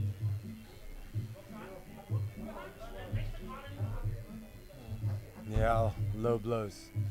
Yeah, they not nice. They can change the fate of a fight. Well, it can. I mean, you know, a low kick or a low blow is technically not illegal in Muay Thai. No, it isn't. No, the illegal strike in Muay Thai is the knee to the groin. Ah, okay. But a kick or a push kick is not deemed intentional or really illegal. But knees can be called as illegal foul. Illegal foul. That's interesting, man. I didn't know that. Yeah, Muay Thai, you can kick the back of the head, you can kick the back of your opponent.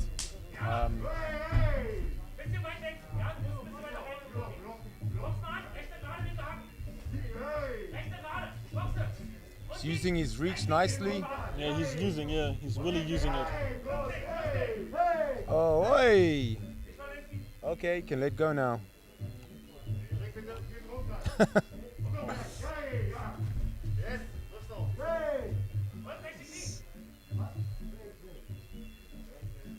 I think something is wrong with Sebastian. Oh, good clean strike there. He's striking to close the distance so that he can get in with the elbows because he knows it's a good weapon. Yeah. And if you catch your opponent early with a really big cut, that's the fight, you know. I mean, they're going to stop it because of the blood. So it's a good technique. Oh, another nice elbow, man. These elbows are deadly. Yeah. But Sebastian should be throwing body hooks to head hooks. Or low kicks, man, low kicks. Yeah, to bring his hands down. So straight punches are not going to work here with a high guard that Nickolas has. Look like that, yeah. The spinning fancy stuff's not going to work here. You can't throw fancy stuff when you're behind. Ooh. No. Those were two illegal knees. Oh, caught him there with a good elbow. Oh. 2 elbows, 3 elbows. 5, 6. Woo. Oh, 6 elbows. This man has got the knives out tonight. Oh my god, man. He's cutting, man. He's cutting. He's He brought slicing his it. knife- he brought And a his knife good and he's stiff cutting, jab man. as well. Sebastian needs to throw hooks to the body and the head to try change the rhythm of this fight. Otherwise, he's going to eat more elbows. Try to slow Nickolas down somehow, man. Yeah, for Because sure. Nickolas taking over, man. And Nickolas was the underdog of the tournament. Correct. Just statistically, Nickolas was the underdog of the tournament. Yeah. 1 win, 2 losses, and now what show he's bringing, man. For me, I tell Sebastian on the corner, he has to dig deep, really deep, and hit left hook to the liver of Nickolas to try and bring his hands down so that he's not able to throw the elbows, because you cannot throw elbows with your hands down. You can only throw elbows with your hands in a high guard position. So if he's hitting the body, then his hands are dropping, so he's not able to throw the elbows. This would be a good advice for his corner. But it's 1 round to go. For me, it's a KO win needed by Sebastian here. Otherwise, Nickolas takes it. Yeah, man. Well done to him. But I think he would deserve it too, man. At least for his Muay Thai style, he would deserve definitely his going to Thailand. He's the most Muay Thai style here so far. Yeah, tonight. totally. So I for that agree alone, yeah,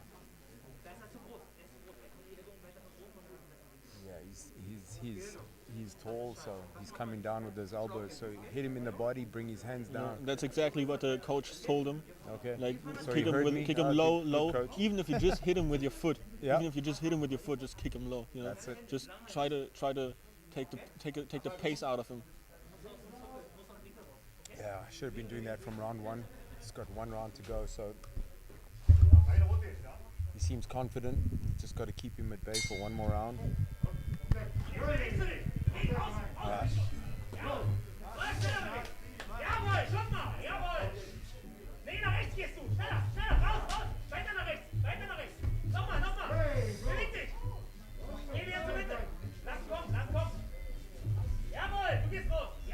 So I'm gonna call him Sebastian Nickolas seemed Knives to start a Srdic. little bit more crazy and a little bit more wild.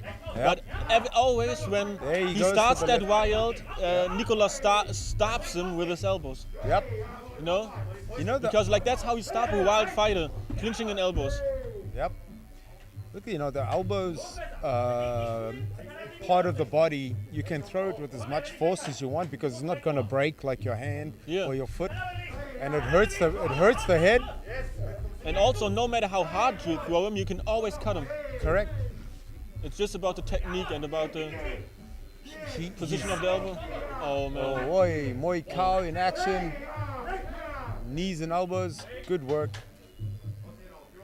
Yeah, I'm gonna Man, call him. Nickolas. For me, it's Nickolas Nickolas Knives intense, Srdic. man. Nickolas intense. Eh?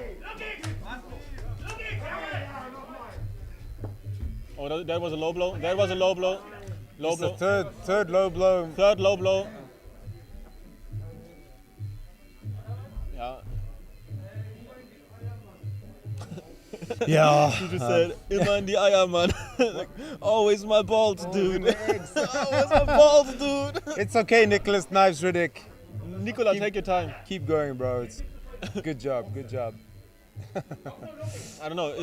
At which point of the fight, or at how many low blows do you deduct a point? You know, coming from a referee perspective, you can kind of see that it's not intentional or it is intentional.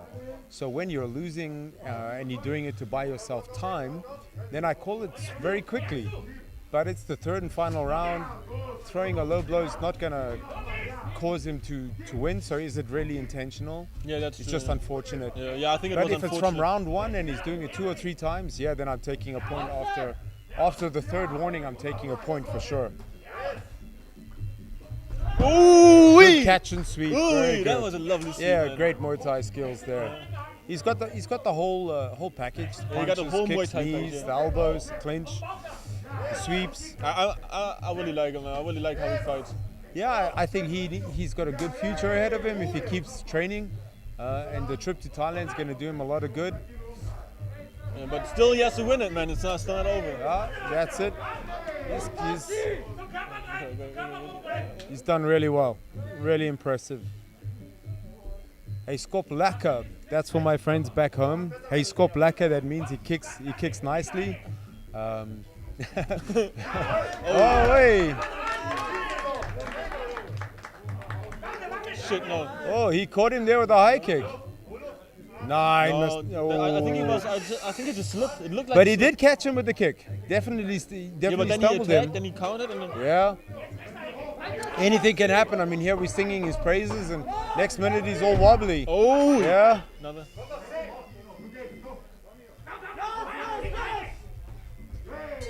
Oh, boy. Can change in a heartbeat, man.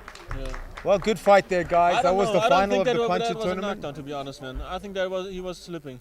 He was slipping, but he did get hit. Yeah.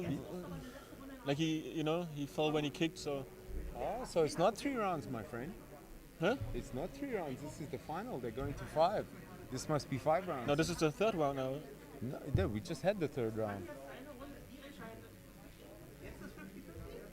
Round number 4 now? Yeah, this is the 4th round. Okay. Yeah, so they're going Yeah, to it was another so round. intense. It was so Yeah, intense. I just so quickly, definitely. shit. This is round Really, number man. 4. Yeah, I was so in the fight, man. I didn't even know which round it was.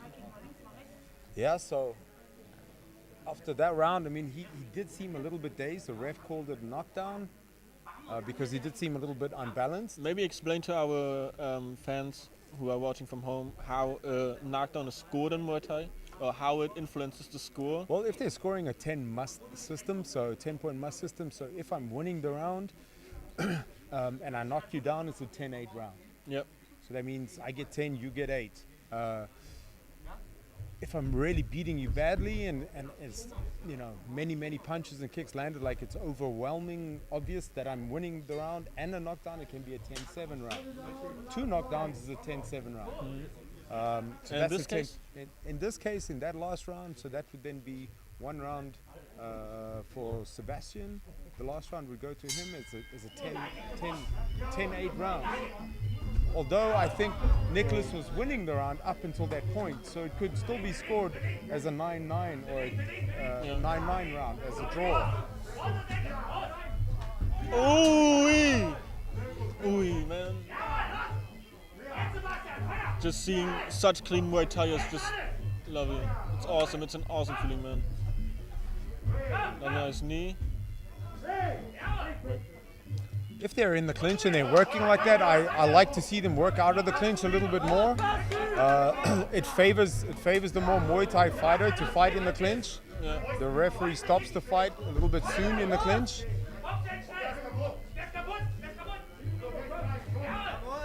So now it seems like Nickolas might be a little bit out of breath, and Basti could have the better cardio. Again, anything can happen. A good clean punch, a kick can change the fight. He definitely seems to be a bit more tired.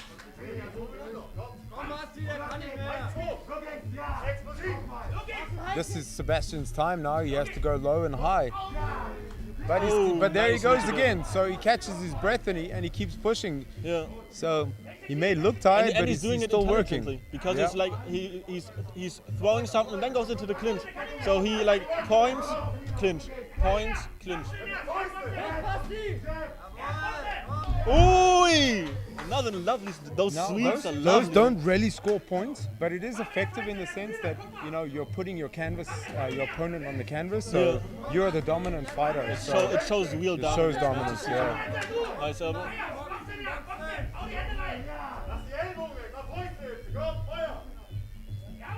Los, Basti! Lass dich auf den Clinch ein!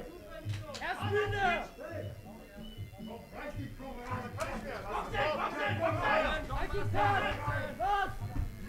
Ooh! Another nice sweep, man. That's lovely. Yeah, and he's landing on top, which is also important. So when you catch a kick or you sweep your opponent and you land on the bottom, this is no good. Yeah, it shows pure control and pure dominance. Oh,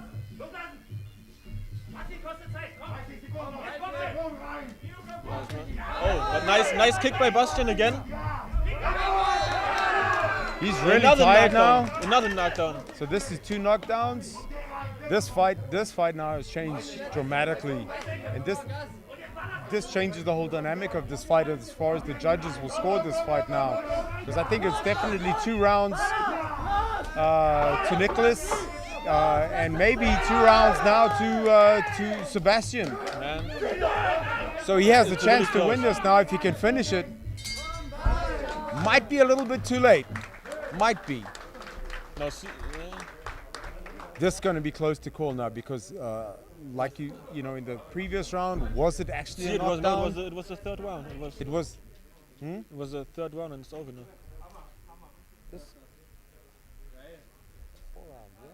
No, I was right the whole time. I was right, man. Are you sure about that? Yeah, it's over.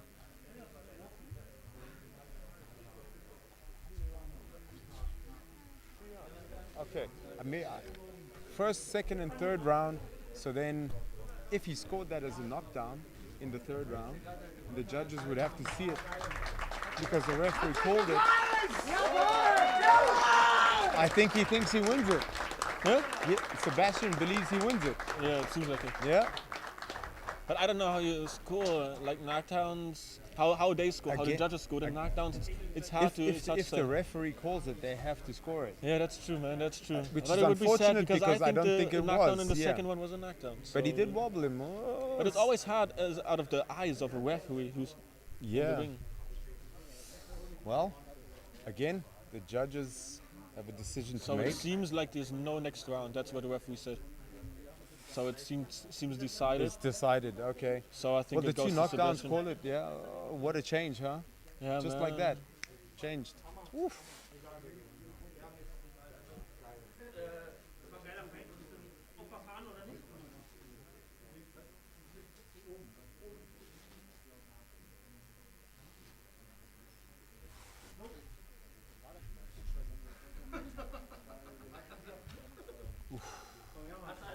This is going to be close to call. Yeah, I think so too. From what we've witnessed in the fight, it looked like it was going Nickolas's way quite easily. Yeah, technically boom. wise, man, Nickolas had such Changed. awesome technique. When two guys are in the ring talking to each other, they don't look like they're injured in any way, which is good to see. Good sportsmanship. It's always nice to see that. Again, it's one of my favorite parts about the Muay Thai game, is that you should always show respect to your opponents.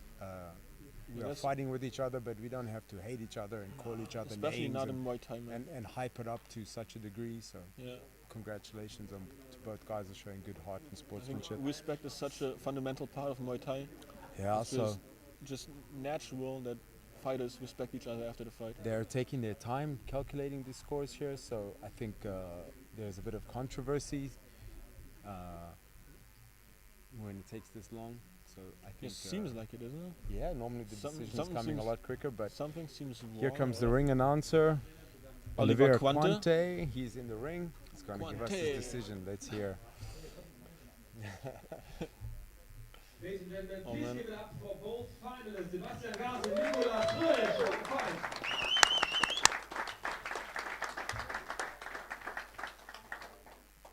So after two semi-final bouts in the final, now we go to the scorecards for decision.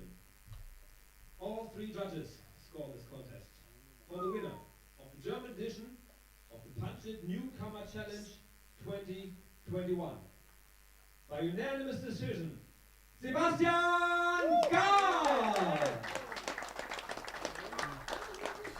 Nickolas does not look very pleased. I think he was doing really well, Yeah, but me towards too. the end there, if the referee scored Once again, two knockdowns, Sebastian, you will be the one who will go to that's why he Thailand wins the for a fight. trip Huh? in November. He wins the fight because of the two knockdowns that the referee that's counted. it. Definitely.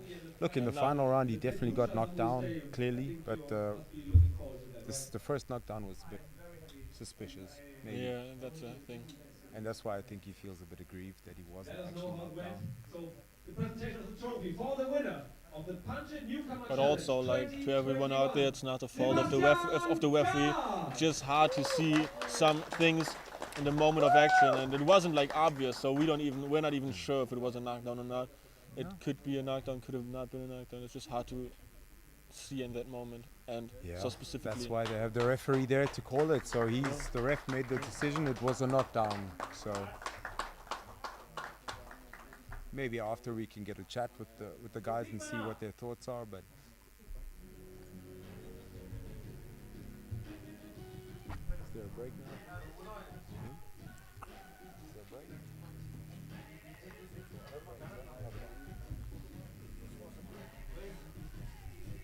This. Okay.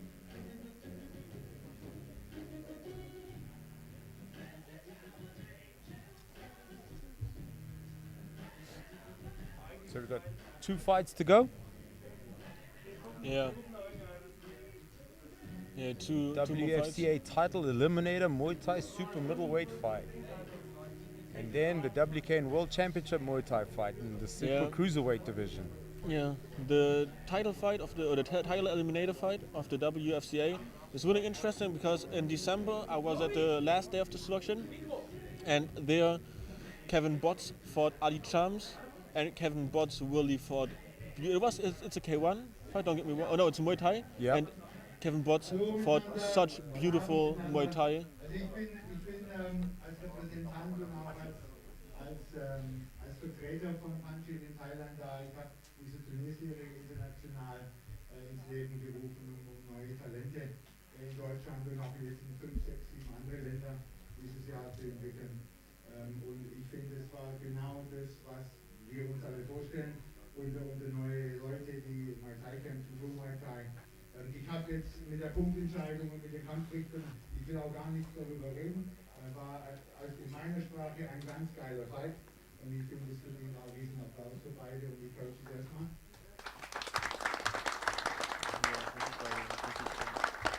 Und dann möchte ich offiziell auch als Vertreter auch von Punch, ich werde mit dem Chef sprechen und wir werden Regelungen finden, dass auch Nickolas, Nickname Nino, dass auch Nickolas mal da einen Platz findet im Camp in November und einen Fight bekommt. Also wir haben ein internationales Team dann nachher, die gegen Thailand kämpft, und so einen Mann möchte ich persönlich auch im Team haben. Und Gratulation Nino, du hast heute zwar jetzt den Titel nicht gewonnen, aber wir werden uns später auch mit einsetzen, dass wir einen Weg finden, dass auch er seinen Weg nach Thailand erkämpft hat. Vielen Dank. So the legendary Bernhard Kaplan, I don't know really how to define him, but he's like all over German Muay Thai, all over worldwide Muay Thai. He's an organizer, he's a promoter, he's a lot of things. He has a magazine, a Shock magazine, and he just said that both fighters, he will find a way how both fighters will be able to go to Thailand, which is really amazing because both just left everything in the swing. And it would be sad to see a technical fighter like Nickolas not going to Thailand and showing all the Muay Thai he has to offer. Ladies and gentlemen, our next Muay Thai bout is the co-main event of the evening. The title eliminator for the WSCA German Championship in the super middleweight division. The first contender, representing 8 Weapons Gym Leipzig. Please welcome Peter Yarmolov.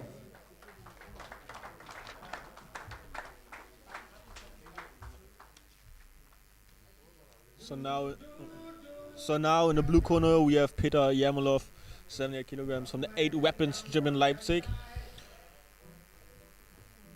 He's a real traditional Muay Thai fighter. He's been to multiple training camps in Thailand, fought in Thailand a lot of times. He owns his own gym in Leipzig, and his real goal deep down in his heart is to spread and advertise the art of Muay Thai throughout Germany. That's the main reason for him fighting, and it's just nice to see these people still around in the Muay Thai scene.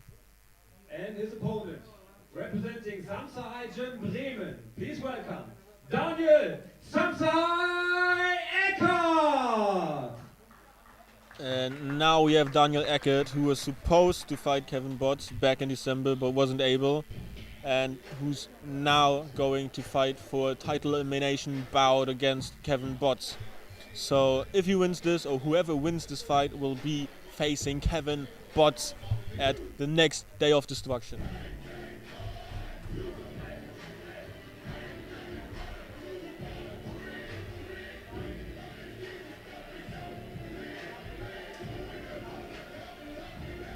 And while Yarmolov is usually... Ladies and gentlemen, this Muay Thai fight is 3 rounds in the WSCA Super Middleweight Division, sponsored by RDX Sports, building combat sports and fitness gear to help you move, improve and evolve every day.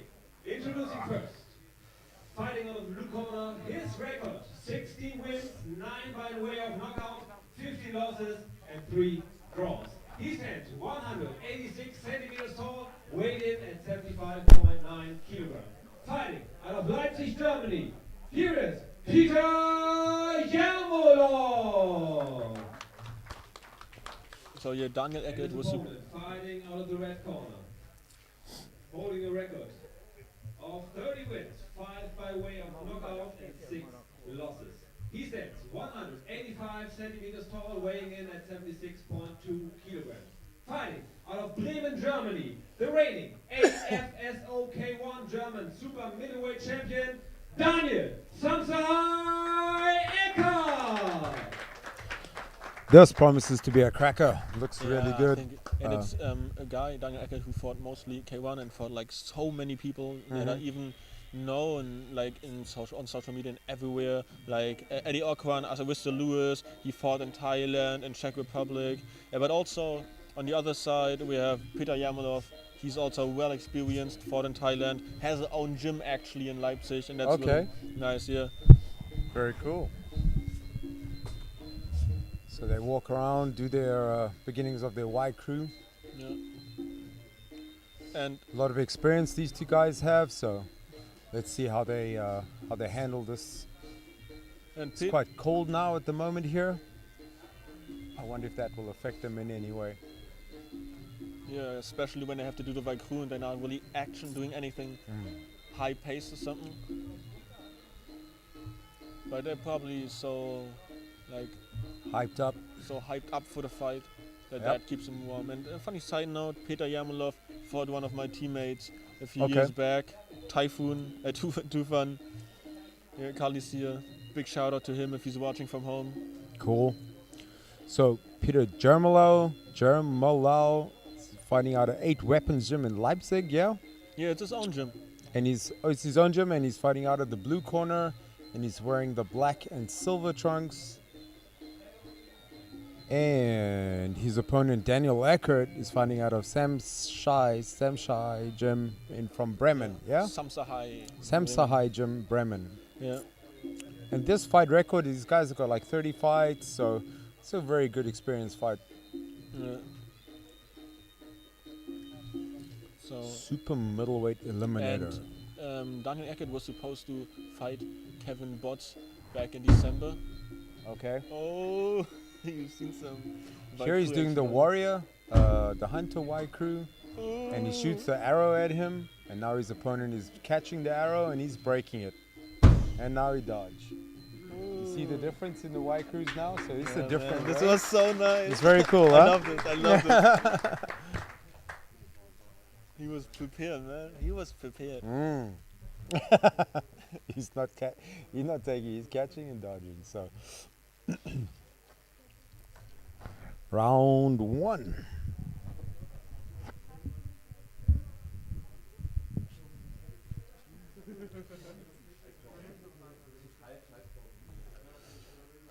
So a little hold up here. They're gonna put some tape on his gloves. Peter just said, "I don't give a fuck. It's so cool. Let's just fight." Yeah, that's why I said. He just said, "Fuck, it's cool." You know, we're sitting here now, and I just put my big jacket on. Yeah, we got our jackets. Yeah. I got a sweater. I got a t-shirt. I got a long pants. Just in the tight little shorties. So, wish them luck. This promises to be a good fight. I'm sure they'll get warm really quickly in the next 10 seconds when the first punch lands. So. Getting some messages from people watching. Enjoy the fight, guys. This is the second last fight of the night. Yeah, it's a co-main event. Co-main event. Okay, good. Here we go with a little bit slower start, slower style. They're going to feed each other out. They want to see what the other one's made of. And Daniel seems really with a really stable defense. Yeah. I really like his defense work, like how he interacts with the kicks, how he interacts with the punches from Peter. You know, like he seems to react to everything. Controlled, not like oversensitive. Oh. There goes my colleague's microphone flying. Got kicked away. So this is, as we see now again, it's a slower start. You know, they're feeling it out, and when it's ready, they're gonna bang Good clinch work, good control. So with this level, you can see now that the referee is letting elbow. him fight out. Yeah, he Nice caught him there elbow. with a great left elbow. You can see he felt that. He recognized it. Oh, but on the other side, a nice body kick from Pierre, man. Inside leg kick. Good. Another nice elbow by Daniel. He always sneaks them in. Yeah. And Daniel's like really well known for his respectful style of fighting. Like he's always like nice to his like opponents after the fight. When something illegal happens.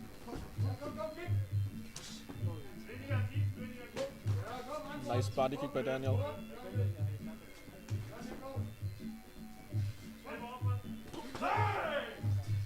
Oh, I think there was a small wobble.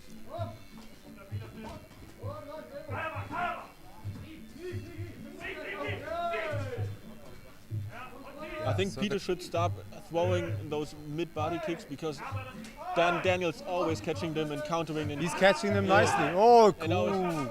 Caught him with a good knee there on the break, and then he comes back with an elbow. Yeah, that's it. Get back to neutral, get back to your stance, feel it out. Oh, the shins on the knees, they're going to feel this tomorrow, that's for sure. Oh, good teep. Really yes, good timing. Really good timing there. Again, good timing on the thigh, keeping him at distance. Yeah. Especially the thigh heap is like something specifically tight. End of round one.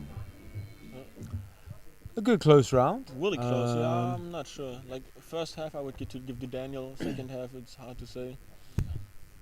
Yeah, just like the second last fight that we watched, the final of the Punch It Newcomer Challenge, it was all going his way, and then just like that it changed really quickly. Yeah.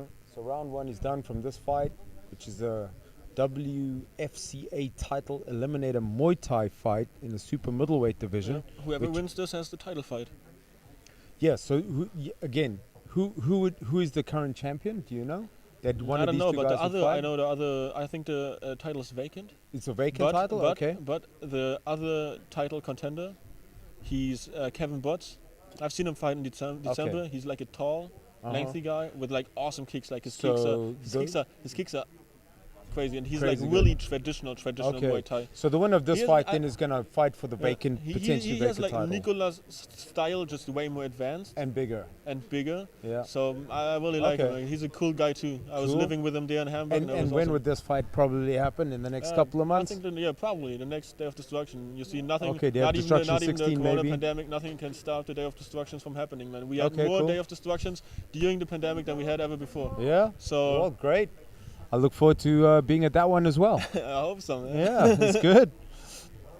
It's always fun and always a good show, man. Big shout out to Ralf Steger. Big shout out. Yeah, big shout out to the guys putting their bodies on the line and the promoters for making the event. So let's see what happens in round number 2.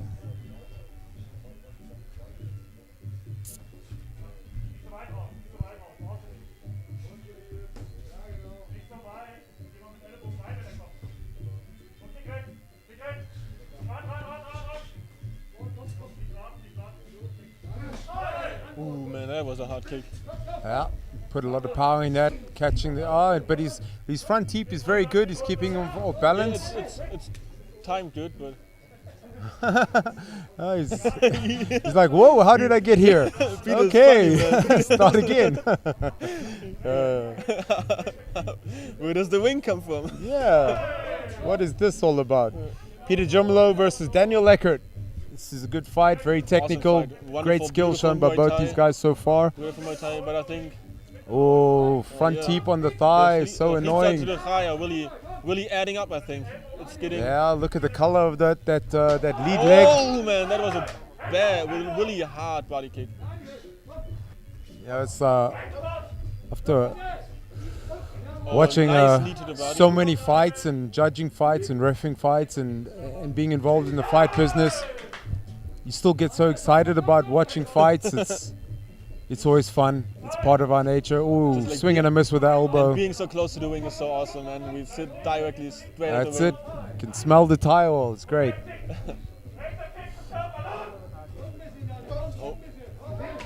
Oh, nice high kick by Peter, but it's like I said, Daniel always catches the kicks if they come too often and too high frequently. Daniel always starts catching He's them. catching him. Okay. Like, one's landing, second one Daniel's catching. One lands, see again. And that's always the momentum for Daniel. Oh, That's body always the shots, momentum for body Daniel. knee, good. You got to work in that clinch, guys. Got to work in that clinch. Yeah.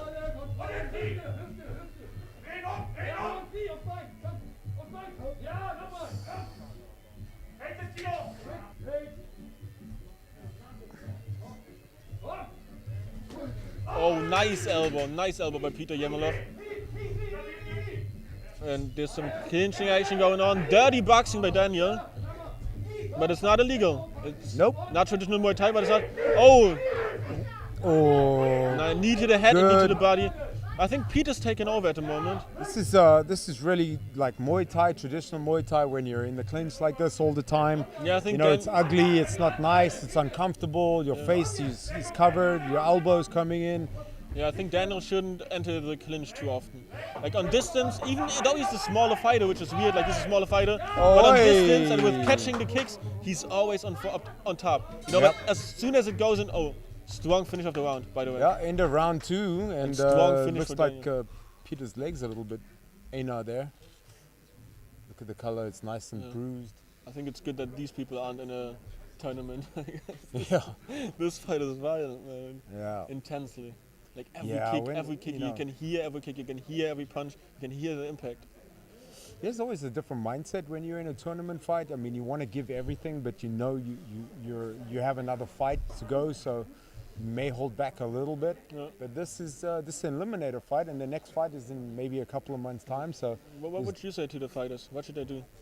right now, I'd say keep doing what they're doing, and if I were Yemelov? Yemelo, I'd try to keep a little bit more distance between myself and him, because he's doing better on the outside. You think so? I think Okay. so. Yeah, I think Daniel has to get in closer to win this fight. Peter Yemelo needs to just keep it on the outside. I thought like Daniel was better like as soon as they like were striking in distance, but as soon as they're clinching, I think Peter always had an upper hand. It's What hard is to what say. is scoring though? Who is scoring? You know, they can be clinching, Okay. but is he scoring anything in the clinch? Is it Yeah, just that's tying true. him up? Yeah, that's true. So Yeah, for he me, I didn't have think anything effective correct. in the clinch, that's So the problem. what is causing the effect of the fight? If he stays on the outside, he might be able to land something and Yeah. score with it. Where he's getting tied up and not being able to do much. So. Maybe just Ooh, for but Peter that to lead mix it leg up. of his, look at that left leg. bad, man. Look on the Looks inside the there. inside, yeah. At the end of that round, he got up a little bit gingerly. Yeah, but Daniel he likes to throw that low kick into the inside leg. Yeah, they'll know. 20 minutes after this fight, they're And now going to know he's how even- many weeks now it's he's going to even in southpaw position. Look at that leg. Look at that leg. Yeah, he knows too. And Daniel knows too. He's Daniel going to knows too. attack it, sure. Again, There's been a lot of knee-on-knee action where they kick at the same time and yeah, that's both what knees I land. think. Oh, it's ugly. Lekker hard geskop. Yeah. Now it's pacing up with the tempo of the fight, of the music. Yeah, Nice knee to the inside leg. could be very close to an illegal strike if, Yeah, I if you're not thought so looking too, from yeah. the wrong angle.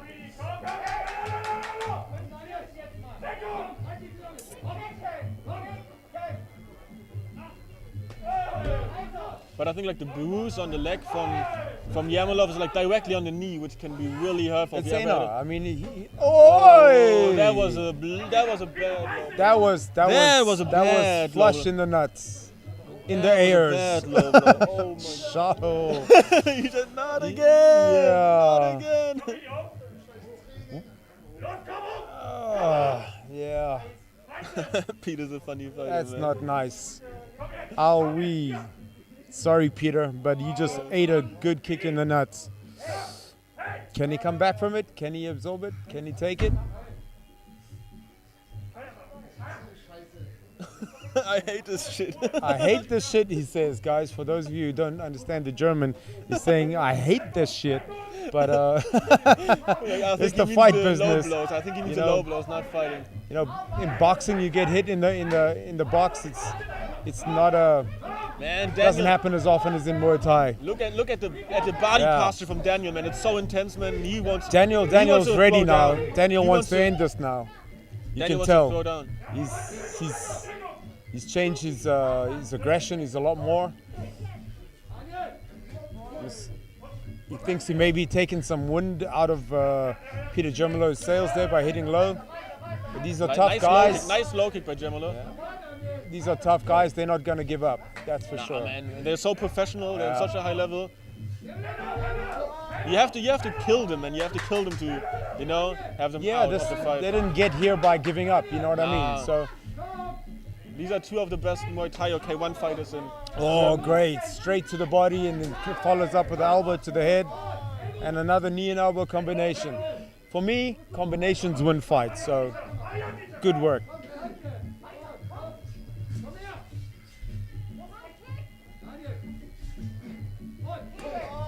Nice straight to the body. Now he's got to mix that up with a follow-up kick or something, or a hook after. Peter has to do something. Oh. He caught him off balance there. Yeah, I think so too. I think he wanted to kick in, but it was a good body. Yeah, it was a good body shot, but he was going. You can see Peter lowering his guard a little bit. Yeah. And his body is. I think he's a little bit tired. And I don't know what you should do if like your right inner leg and your body on the same side from the left kick is both hurt. What could you do? It's hard, like, because you can't block the low kick because you don't know if it goes to the body. Then you can't catch it. Yeah. Well done, guys. Well done. Yeah, tough fight. Yeah, they're going to need a lot of ice and a lot of ibuprofen and diclofenac after this. Really nice fight. Nice ice bath. That's for sure.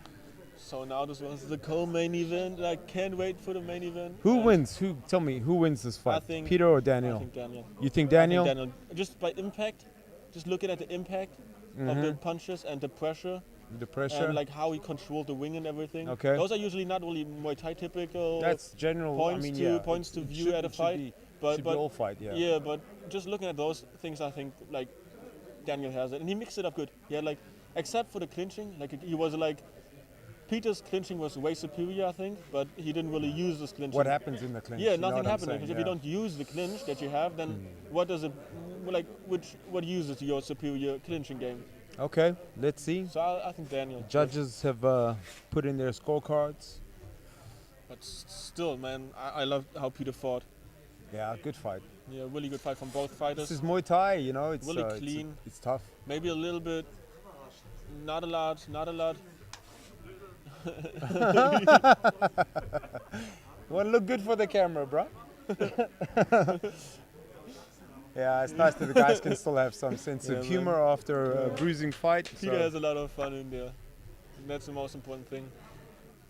Ladies and gentlemen, this decision is brought to you by REX Sports, building combat sports and fitness gear to help you move, improve, and evolve every day. After 3 rounds, we go to the scorecard. 2 of 3 judges score this contest. Split decision. For the winner, Split decision. And opponent of Kevin Gotts for the WSCA German Championship in the super middleweight division. By majority decision, Daniel Santalahti! Wow, so it was a split decision. So one I can see a split decision. Why not? Scored it for Peter, and I think it's fair to say that it's okay. Yeah, that's okay judging. Tough, close fight. No huge mistakes. We are both sitting on one side. We are seeing from one angle. So 3 judges are seeing it 3 different angles. So, but yeah, I think it was the right decision at the end. Daniel definitely taking the win. Yeah, and I think Peter has no problem with it, man. I think he just wanted to have fun and get Daniel fun. Looked a little surprised maybe that he won it on the expression, but I think he also knew he won it. So now we have another presentation. By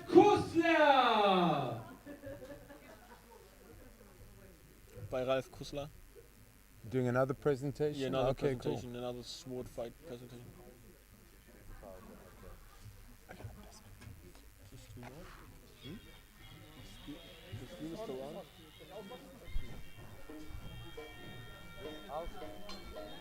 I'm gonna pee. Yeah, me too. You go first.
People saying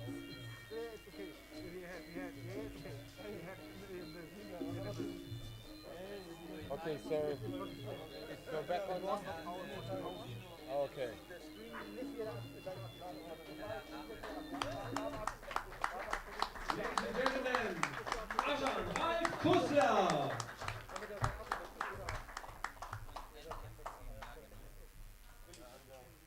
To all those in attendance, please make sure to keep distance at ringside and to wear your mask properly over mouth and nose.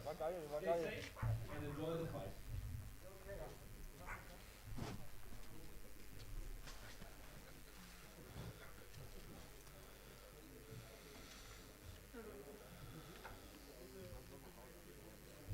Here is it. So, are we back live? Yes, we are back We are live for the back final fight of the broadcasting. night.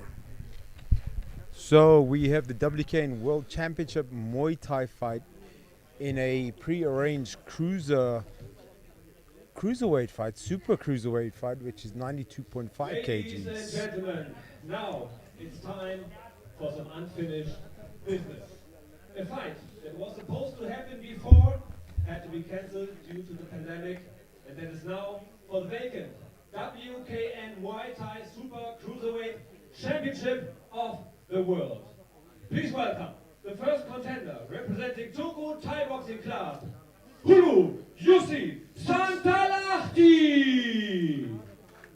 So, for everyone not speaking Finnish, I think like nobody of us does, I looked it up. Hullu, which is like his fighting name, Hullu Jussi, means crazy Jussi. And if you looked at other fights from him, it looks crazy, looks a little bit unconventional, but it's always effective, man. But crazy. He's a brutal fighter. He's a brutal fighter. Okay. He's a nice fighter. He goes a lot to the body, like tries to wear opponents down. And yeah, I think this is a great matchup, really great matchup, and I think it will be a really good fight. And it's nice to see him fighting in Germany. Okay. So crazy Jussi from Finland. From the Turku Thaiboxing Club. Cool. Yeah, it looks like he means business, so. Yeah. He's a big guy, man. These are big guys, so he looks these like guys 92 are gonna kilo. punch and kick and knee and elbow really hard. Please welcome the Blade Gerardo Atti. And now the German Muay Thai star is walking in, Gerardo the Blade Atti, to his normal song, Sexy Banana. Sexy banana. I love it. Every time. Am I allowed to say Scheiße? Cool, man. Yeah. Born in Togo, at some point was able to come to Germany. Okay. And now he's just like living the German dream, fighting Muay Thai. So he's an African boy like me. Yeah, man. Cool. Yeah, I recognize this music. The moment I hear it, it's typical African music.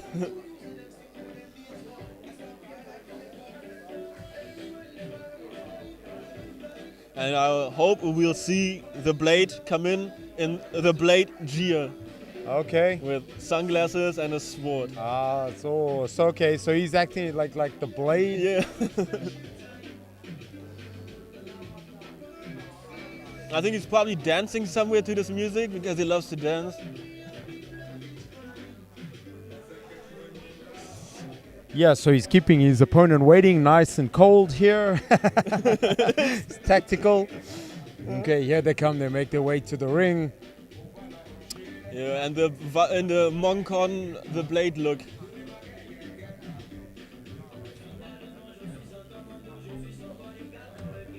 He takes his time.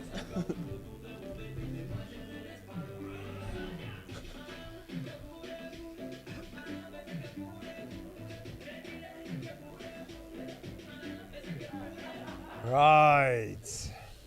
Ladies and gentlemen, before we get to both fighters and the officials at ringside, please stand for the national anthems of both contenders.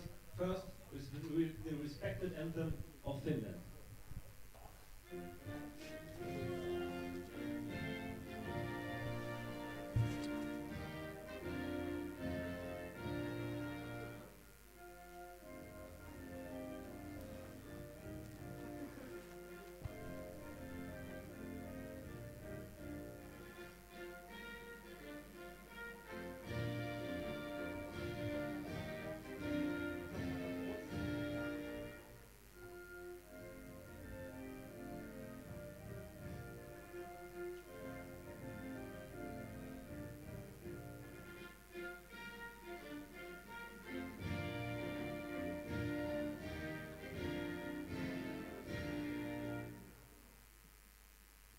Please remain standing for the national anthem of Germany.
Ladies and gentlemen, this is the main event of the evening, sanctioned by the World Kickboxing Network, WKN. Supervisor, Lutz Burmeister.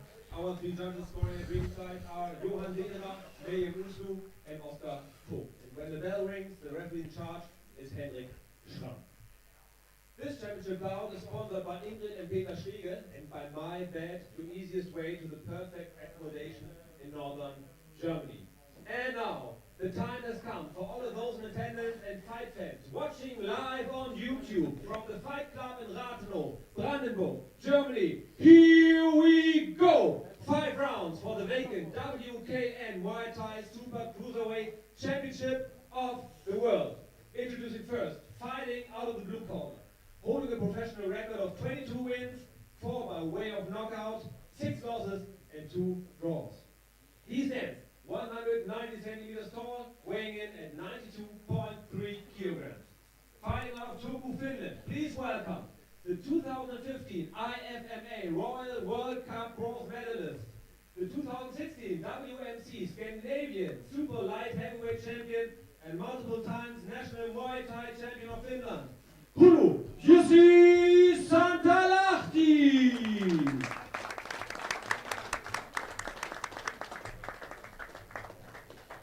And now introducing his opponent, fighting out of the red corner, holding an undefeated professional record of 6 wins in 6 fights, 2 by way of knockout. He stands 186 centimeters tall, weighed in at 91.5 kilograms.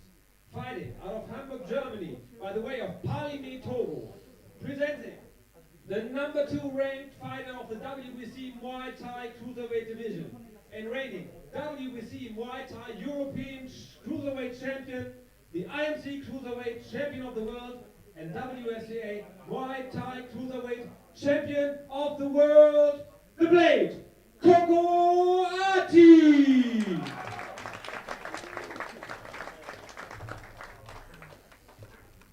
Yeah, so you can hear that the Blade has a lot of fans in already here, under the few people who are able to watch it because they are fighting themselves, or because they were fighting themselves, or because they were able to organize something here. Yeah, this is serious business when you're fighting for world titles. So, you know, the WKN World Championship for Muay Thai, this is serious business. Atti is, how do I say, it's Gerardo the Blade Atti, is that correct? Yeah. Like, but it's, you know, he's undefeated. His nickname is Coco, so that's what usually you can call him, Coco. Okay. In the fight. So Coco or Atti, the Blade, I mean, he looks the part, he looks like the real deal, and he's undefeated. So for him to lose is, you know, he don't want to lose, that's for sure. Yeah, and he just fought against Kim Jensen, before that against Glory fighter Jakob Stüben. So here he has like a lot of great fights, had a lot of great fights. Yeah. And Hullu Jussi, which is crazy Jussi, I mean, he has only 4 KOs in his career out of 20-something fights. So, you know, that tells me that he's going to have to outpoint to win this fight. I don't think he's going to knock him out, because 4 KOs is not a very high percentage KO out of 22 victories. It's like 20% or just less than. So I think we'll have a very good fight here. Yeah, but Santalahti, or let's call him Jussi, that's easier. Jussi is like a well-experienced fighter, and he fought all over. He's fought many in fights. Estonia, in Morocco, in Dubai. He has like a lot of fights, even on international level. So this is nothing new to him. Okay, let's see how this one plays out. And 5 rounds. It's a great technical matchup, this fight. mybed.eu. Yeah, that's the main sponsor. That's our main sponsor. I see. Cool. They have beds for construction workers who have to travel all over the places. Okay. Specifically, but also places you can just stay at, just if you want to. Apartment, hotels. Round 1. Round 1. Fight! Excited. Starts off with a power low kick. Oh, a good body kick there. This is 5-round fight, and they're starting really fast, so this is going to be interesting. No, great sweep by Jussi. Yep. Those left kicks. So the first The exchange left goes kick to of Crazy Jussi is Jussi. dangerous. Yeah, his kicks to the body are dangerous and his knees to the body. Yeah, Koko he has to kicks watch with out a for very them. straight leg, which leans a lot of weight behind the kicks. Yeah. Oh, that was a dangerous high kick by Yep, he Atti. disguised it really well. Didn't look like he was going to go so high, but good disguise. Yeah, that's like his kicks are dangerous, man. He can swing them in from any position. He's so flexible. It's crazy, man. Yeah. Oh man, and those are the low kicks that he's known for, the blade. And you gotta watch out for Jussi's knees and kicks to the body. He's a fighter that attacks the body. He wears people down, Yep. actually. He wears people down. That's what's dangerous. It always looks like he's losing at the beginning of the fight, or that he starts slow. Yeah. Again, like I say, with only 4 KOs, he has to wear his opponents down. That's his fight style, which is great, which Nice means he elbow. should be good condition.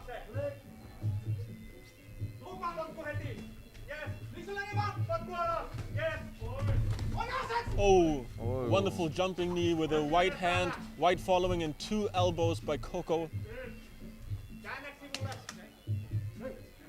They're not going to work in the clinch. The referee stops him nice and early. Good body And it's kick. Like Koko is just like straight. As soon as he's allowed to attack again, he's just attacking. Yep. He's not taking any second. He's not leaving any second. He's not taking a breath or anything.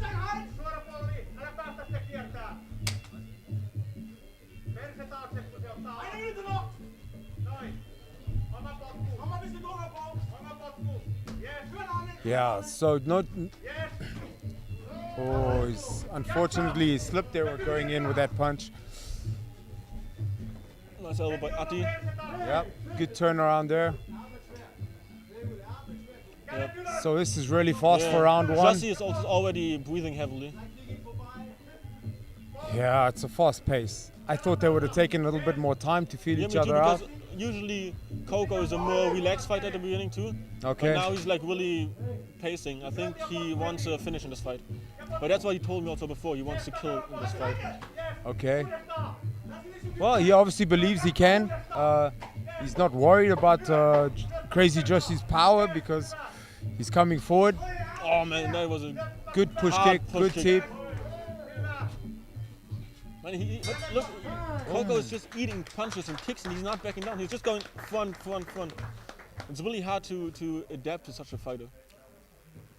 Yeah, this looks like just another day at the office for Atti. But that Doesn't might be look too dangerous. stressed. I just said, like, Jussi starts Yeah, slow. He usually starts slow. Yeah, He gets more crazy. Now, I think now, second round, he will start attacking he's the going to body. start his crazy business. Yeah, he will Okay. start attacking the body like crazy, like knees, punches, kicks. I believe that's what's going to happen. Well, Atti's got to keep his composure, keep his concentration. Yeah. Again, like we saw earlier, the fight was going one guy's way, and the next minute, boom, changed in a heartbeat. So, and you gotta also look at the aspect that Jussi is way more experienced. yeah, He has 30 fights, 30 Yeah. pro fights. They start fighting in his amateur fights, so he has so many fights there. Like he knows how to act in these situations.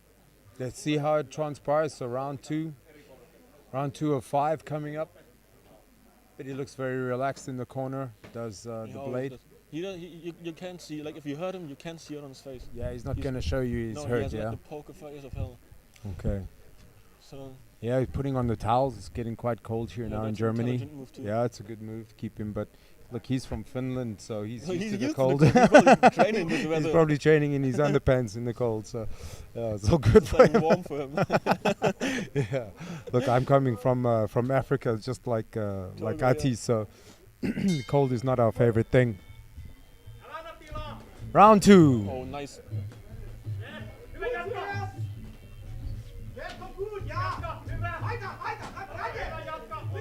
He's got good power in his kicks. Oh, oi! Oh, oi! That looked like a Anderson Silva like front kick, man. Yep. I needs to. Oh, good catch, But- good sweep yeah, there by good Crazy by Jussi. Jussi. That was was a good change of the technique there for him. He's gonna have to switch something up here. Ooh! Ah. Didn't land with much power, but he's landing a kick or two every now and again.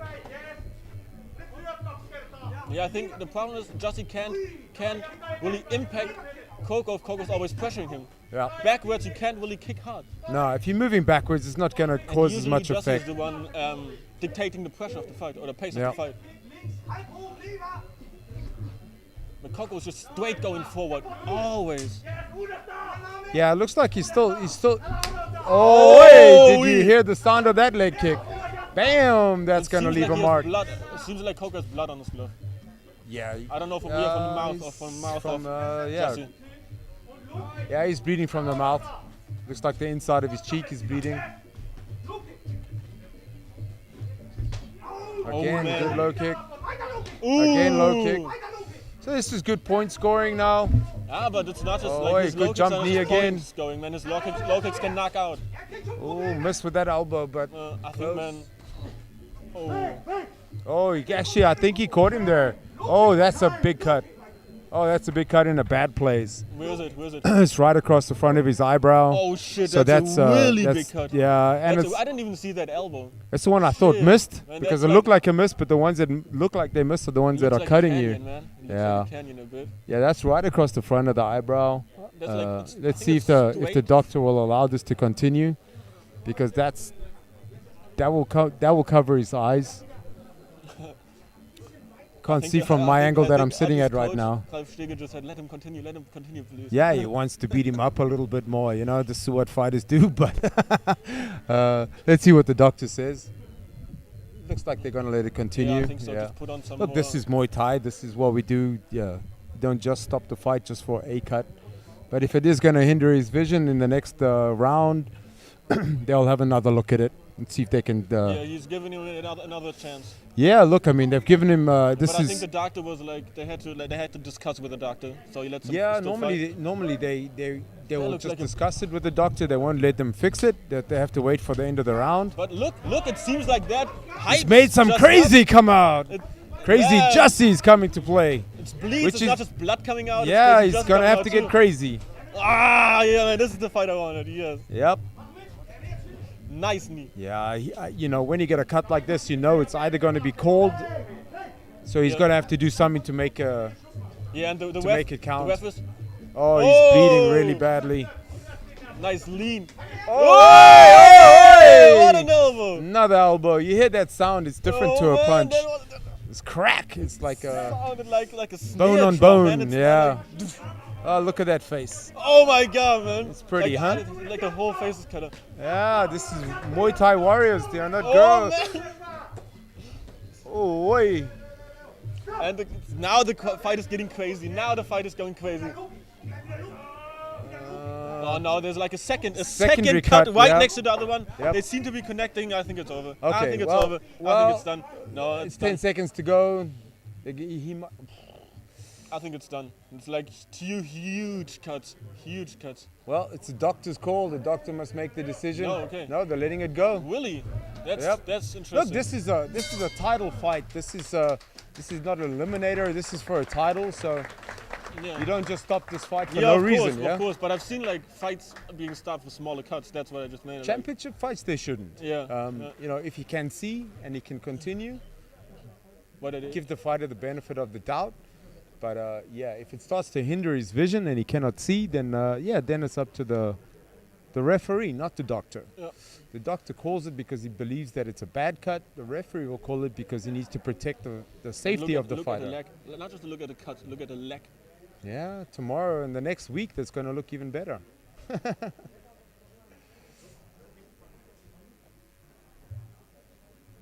Well, it's a... Shit, man, that looks like it got attacked by a tiger or something. That's the first 2 rounds, huh? Was it 3 rounds? 2 rounds. That's what I said. That was the first 2 rounds done, yeah. Crazy, What are they spraying on his legs there? Oh, it's just ice spray. It's specific ice spray. I can show it to you, man. It's like really awesome. I use it too. Ice spray? Yeah, it's a specific ice spray. I think you can only get in Germany.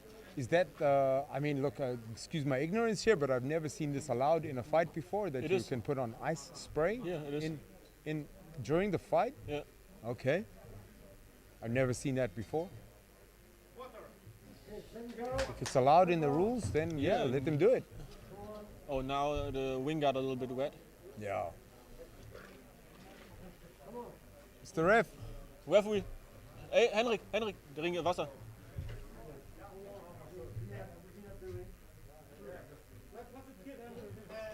Nein, nicht mit dem. Nein, ja. Okay, now they clean up the. Now they clean up the water with your towel. With a towel they used to clean up the blood. I don't know if that's really hygienic. Oh, oi! Round number 3. I think Crazy Jussi's got to get as crazy as he's ever been if he wants to win this. He's getting more and more crazy, I think. Yeah. And he has a lot of cardio, man. He has a lot of. Now he goes into the clinch, and of course, Atti's going to push his head into his forehead and open up those cuts some more. Oh no, that was. It's not going to be long now, and it's going to get called for this kind of bleeding in his eyes. The referee's looking really closely. He's really concerned about it. Yeah, the referee's looking at the cut every break, I think, and he's just slid up another really bad elbow that you could just hear from a few meters away. I think Korkunc should get back to the leg too. Yeah, he's concentrating on the face because he wants to, he wants to end it. And I think he wants to have the image, of having to cut up an opponent like that. Oh, oi! Now he's getting an elbow back. Crazy Jussi with a spike elbow. Oh! Another nice elbow by Jussi.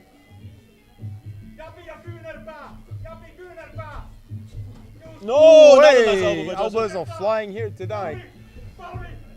I would like to see if Korkunc's cuts now too. Look, I mean, with those 2 bad cuts, he's not giving up. He's coming forward. He's trying to fight back. But it seems like the cuts just hyped him up. Yeah, well, it had to hype him up. Yeah, the more it's he either gets that. Cuts, the more violent he gets. Yeah, Crazy Jussi.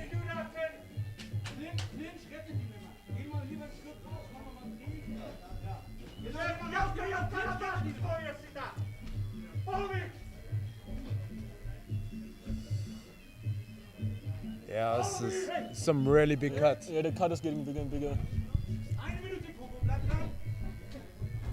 Oh, hey! Caught him with a good punch there, Crazy Jussi. Yeah. But he's not landing with too much power, but he is working. But he's working, yeah.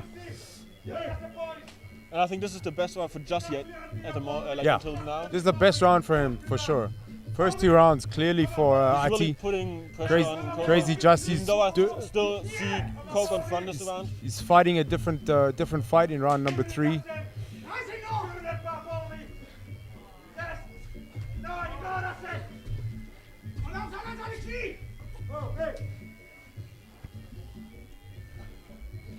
Oh man. Oh, elbow night tonight. That will tight some. Nice elbow by Jussi. Man, the cut is really getting deep. Oh, nice high kick at the end of the round. Oh, hey. Round 3 done. A lovely round, another great round in this fight. Yeah, this is a nice bloody fight. I want this fight to go like 100 more rounds. I want to see more than 2 rounds. We've got 2 more rounds. Can't believe we just have 2 more rounds. Again, this is for the WKN World Championship Muay Thai fight between Hullu Jussi, pronounce that surname for me? Santalahti. I don't know if it's correct. It sounds a little bit Italian if I try to pronounce it, but Jussi Santalahti. But Crazy Jussi. Talking about title, interesting thing, like both of these fighters have tons of titles. Okay. Like Atti, of course, especially like for a short time of fighting. He started Muay Thai 5 years ago. Yep. 5 years done ago. Well. And he has like the WFCA German Championship Muay Thai title, WFCA World Champion Muay Thai title, WBC European Champion Muay Thai, IMC International German Champion. Yeah, and then on the other side, Jussi has won the bronze medal at the 2015 Royal World Cup. That's also Scandinavian WMC champion, multiple times national champion. So okay. both of these people, both of these fighters, they have tons of titles. Yeah, these are titles, but yeah, blood is flying here, man. Drip of blood on my worksheet. So this is round 4, about to start.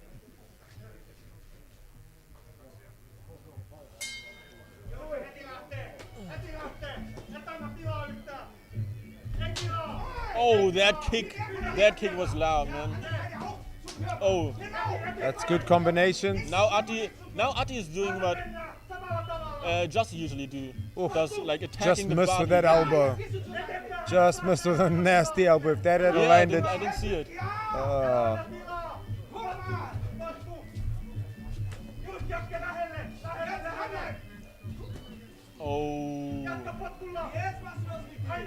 Yeah, so now he's dancing on his feet. He's going to try man. keep the distance. He's not going to try to clinch. Yeah. He's going to try outstrike him now, which is going to work for him. Awesome footwork by Atti. Yeah, you Look don't want how- to. He look must how not slips clinch out. with Look how he Jussi. slips out to the Yeah. side.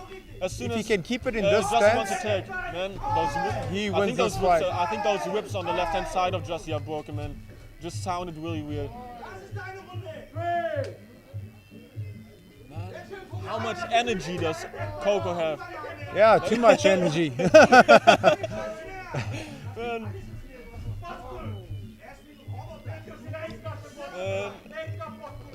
Yep, he knows he's been in a fight tonight, that's for sure. Now Coco's getting reckless, having the guard down. That's not good. Yeah, now he just caught a high kick.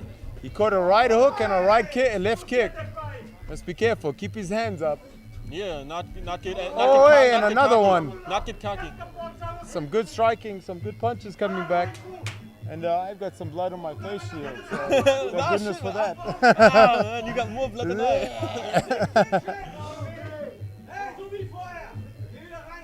The blood's flying here tonight, guys. Oh, hey, great body kick. Bodies are gonna feel the pain tomorrow, that's for sure. I don't want to be in Jussi's body tomorrow. Yeah, his face tomorrow man. is gonna feel Hard it. kicks from both fighters. Oh, hey, nice kick. Oh.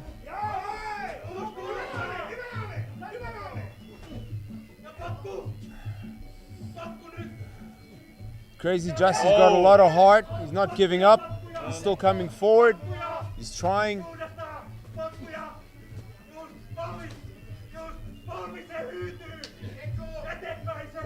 The Finnish coach is going crazy. I don't know what he's saying, but I have it no sounds idea. crazy, man. It sounds like WA sounds.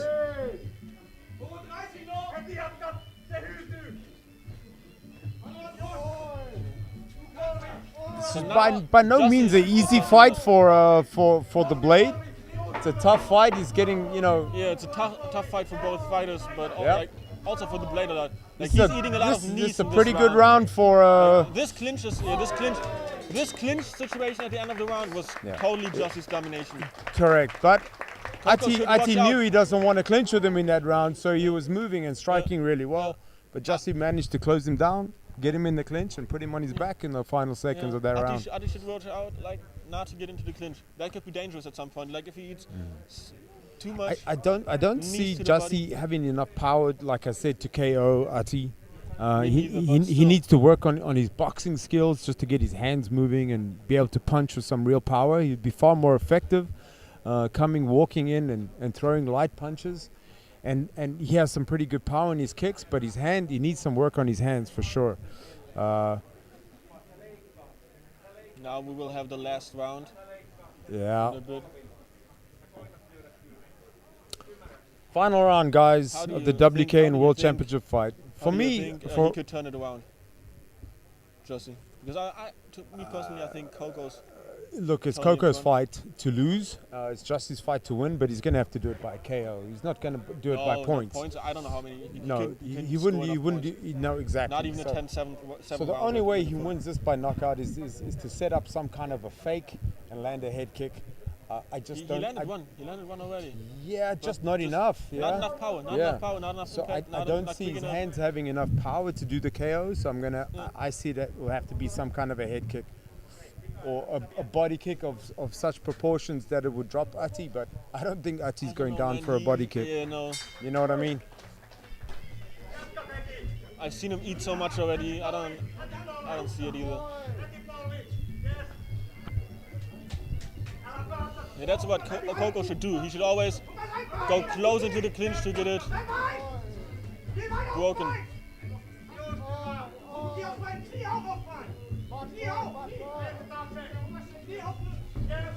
Good sweep again.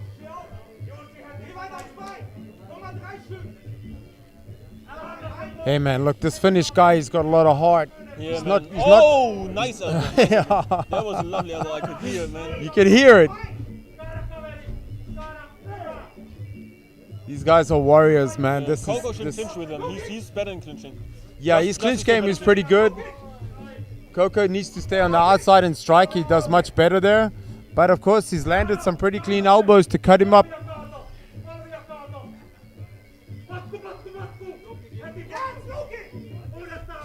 Oh, nice elbow by Atti. But I think like the pressure Jussie's bringing now, he should have brought early in the fight. Oh, oi, good kick there by Crazy Jussi. They just missed the hit by a few inches. Yep.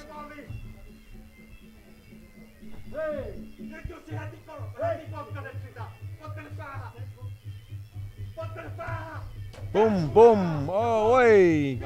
This is some tough Muay Thai fighting watching here, guys. Yeah, it's a 5-round war so far. He thought, I think Atti thinks he would have put him away in round 2 already with those cuts, but Crazy Jussie's come back. He's really not stepping back at all. He's coming forward, trying to fight. But yeah, the scorecards will be a little closer than what Atti would have liked, I think. Nice upper elbow by Atti, but just followed up with a nice clinch transition by Jussi with a lot of knees, tons of knees. Yep. And in Muay Thai sense, knees are scoring more than punches. So. Yeah. Oh, hey! Beautiful! And he followed up with a nice round kick and a straight right coming back. That was straight to the head.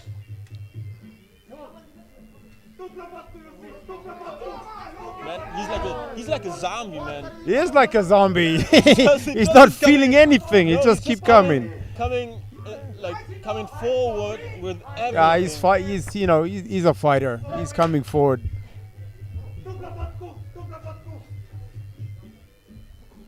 Good tying up. Oh, boy. He's tired. Atti's tired. Yeah. Keep it up, guys. Almost over. And that's the fight. That was the final bell. The fight is over. And it was a great, awesome Muay Thai fight. Great fight night, actually. All the fights were really all good. The fights, no fight where I would say like, okay, that fight was boring. Nah, they were all good. Every fight was high paced.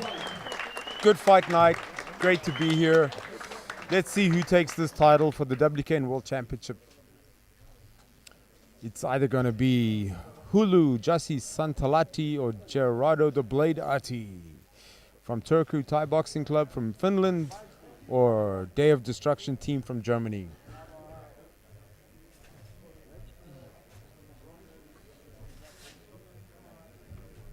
The fighters are in their corners getting their gloves taken off. Crazy Jussi! Yeah, that was a crazy fight, man. That was a crazy fight. Yeah, you look so pretty now, man. It's all good, that bro. makes you crazy, man. That got you going. Good job, man. Good job. Good job, man. Was good. Great fight. Yeah, man. Just like I thought, like at the end of the second round, I thought he was done. Yeah, I thought so I too. thought he but was done. that just woke him up because Yeah. he knew if he didn't push from here, he was never going to win it. That's awesome, man. Yeah, Like, just the fighter spirit. Being Good able job. to increase your energy and everything to such a high level at such a situation in the fight. Yeah, Big respect absolutely. to Jussi. Well, judges have the scorecards. The ring announcer is gonna get the decision. What do you think? Let's wait and see. Okay. Let's wait and see this one.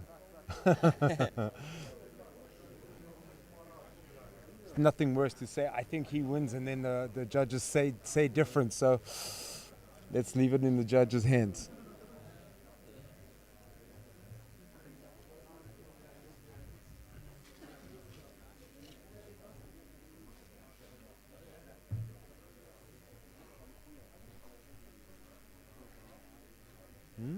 They're taking their time. This Again. always means a little bit of maybe not indecision, but this could be split decisions. Oh, a split decision would be interesting, yeah. It would be. I mean, like again, those Would be a big knees controversy. in the clinches in the final rounds. And they were hard, man. They Can were swing hard it. knees, yeah. Yeah, I mean, you can throw tap knees, which are just touching, which technically score, but if they're not so effective. Look at the winner of the Punch It tournament sitting across from us on the other side with the ice packs all over his head. Can you see him directly across? Yeah. On top of the head, the forehead, the side of the head. The fight business, the hurt business. That's it, okay, guys, here's the decision. Ladies and gentlemen, after 5 rounds of championship action, we go to the judges' scorecard. Photo or video? 2 of 3 judges score this contest. For the winner, by majority decision, and new WKN Muay Thai Super Cruiserweight Champion of the World, the Blade Gerardo Atti!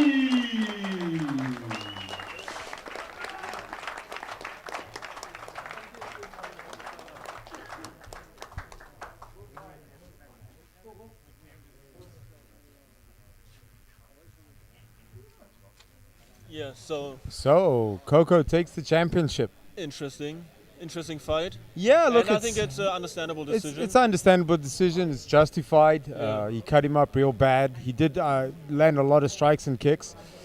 Different organizations may see things slightly differently in different rule sets. I can tell you now for sure in Thailand, this result might have been different. Really? Yeah. Really? Yeah, okay. In Thailand, the result might have been different because of the Knees in the clinch. The knees in the clinch. Yeah, could clinch be. game and the knee game is very big in Thailand. And to some people, it's a little bit ridiculous because it's not really doing much damage, but it's scoring shots. Yeah. So again, yeah, but well done to the new champ. Great fight night. Thanks for having me here, guys, from Day of Destruction, Ralph Steger and Bernard Kaplan. Every time again, it was a man. real Every honor. time again. And hopefully we'll see you guys again for Day of Destruction 16, I hope the same. Good to have been here next to you ringside. It was a pleasure to me. Cheers, brother.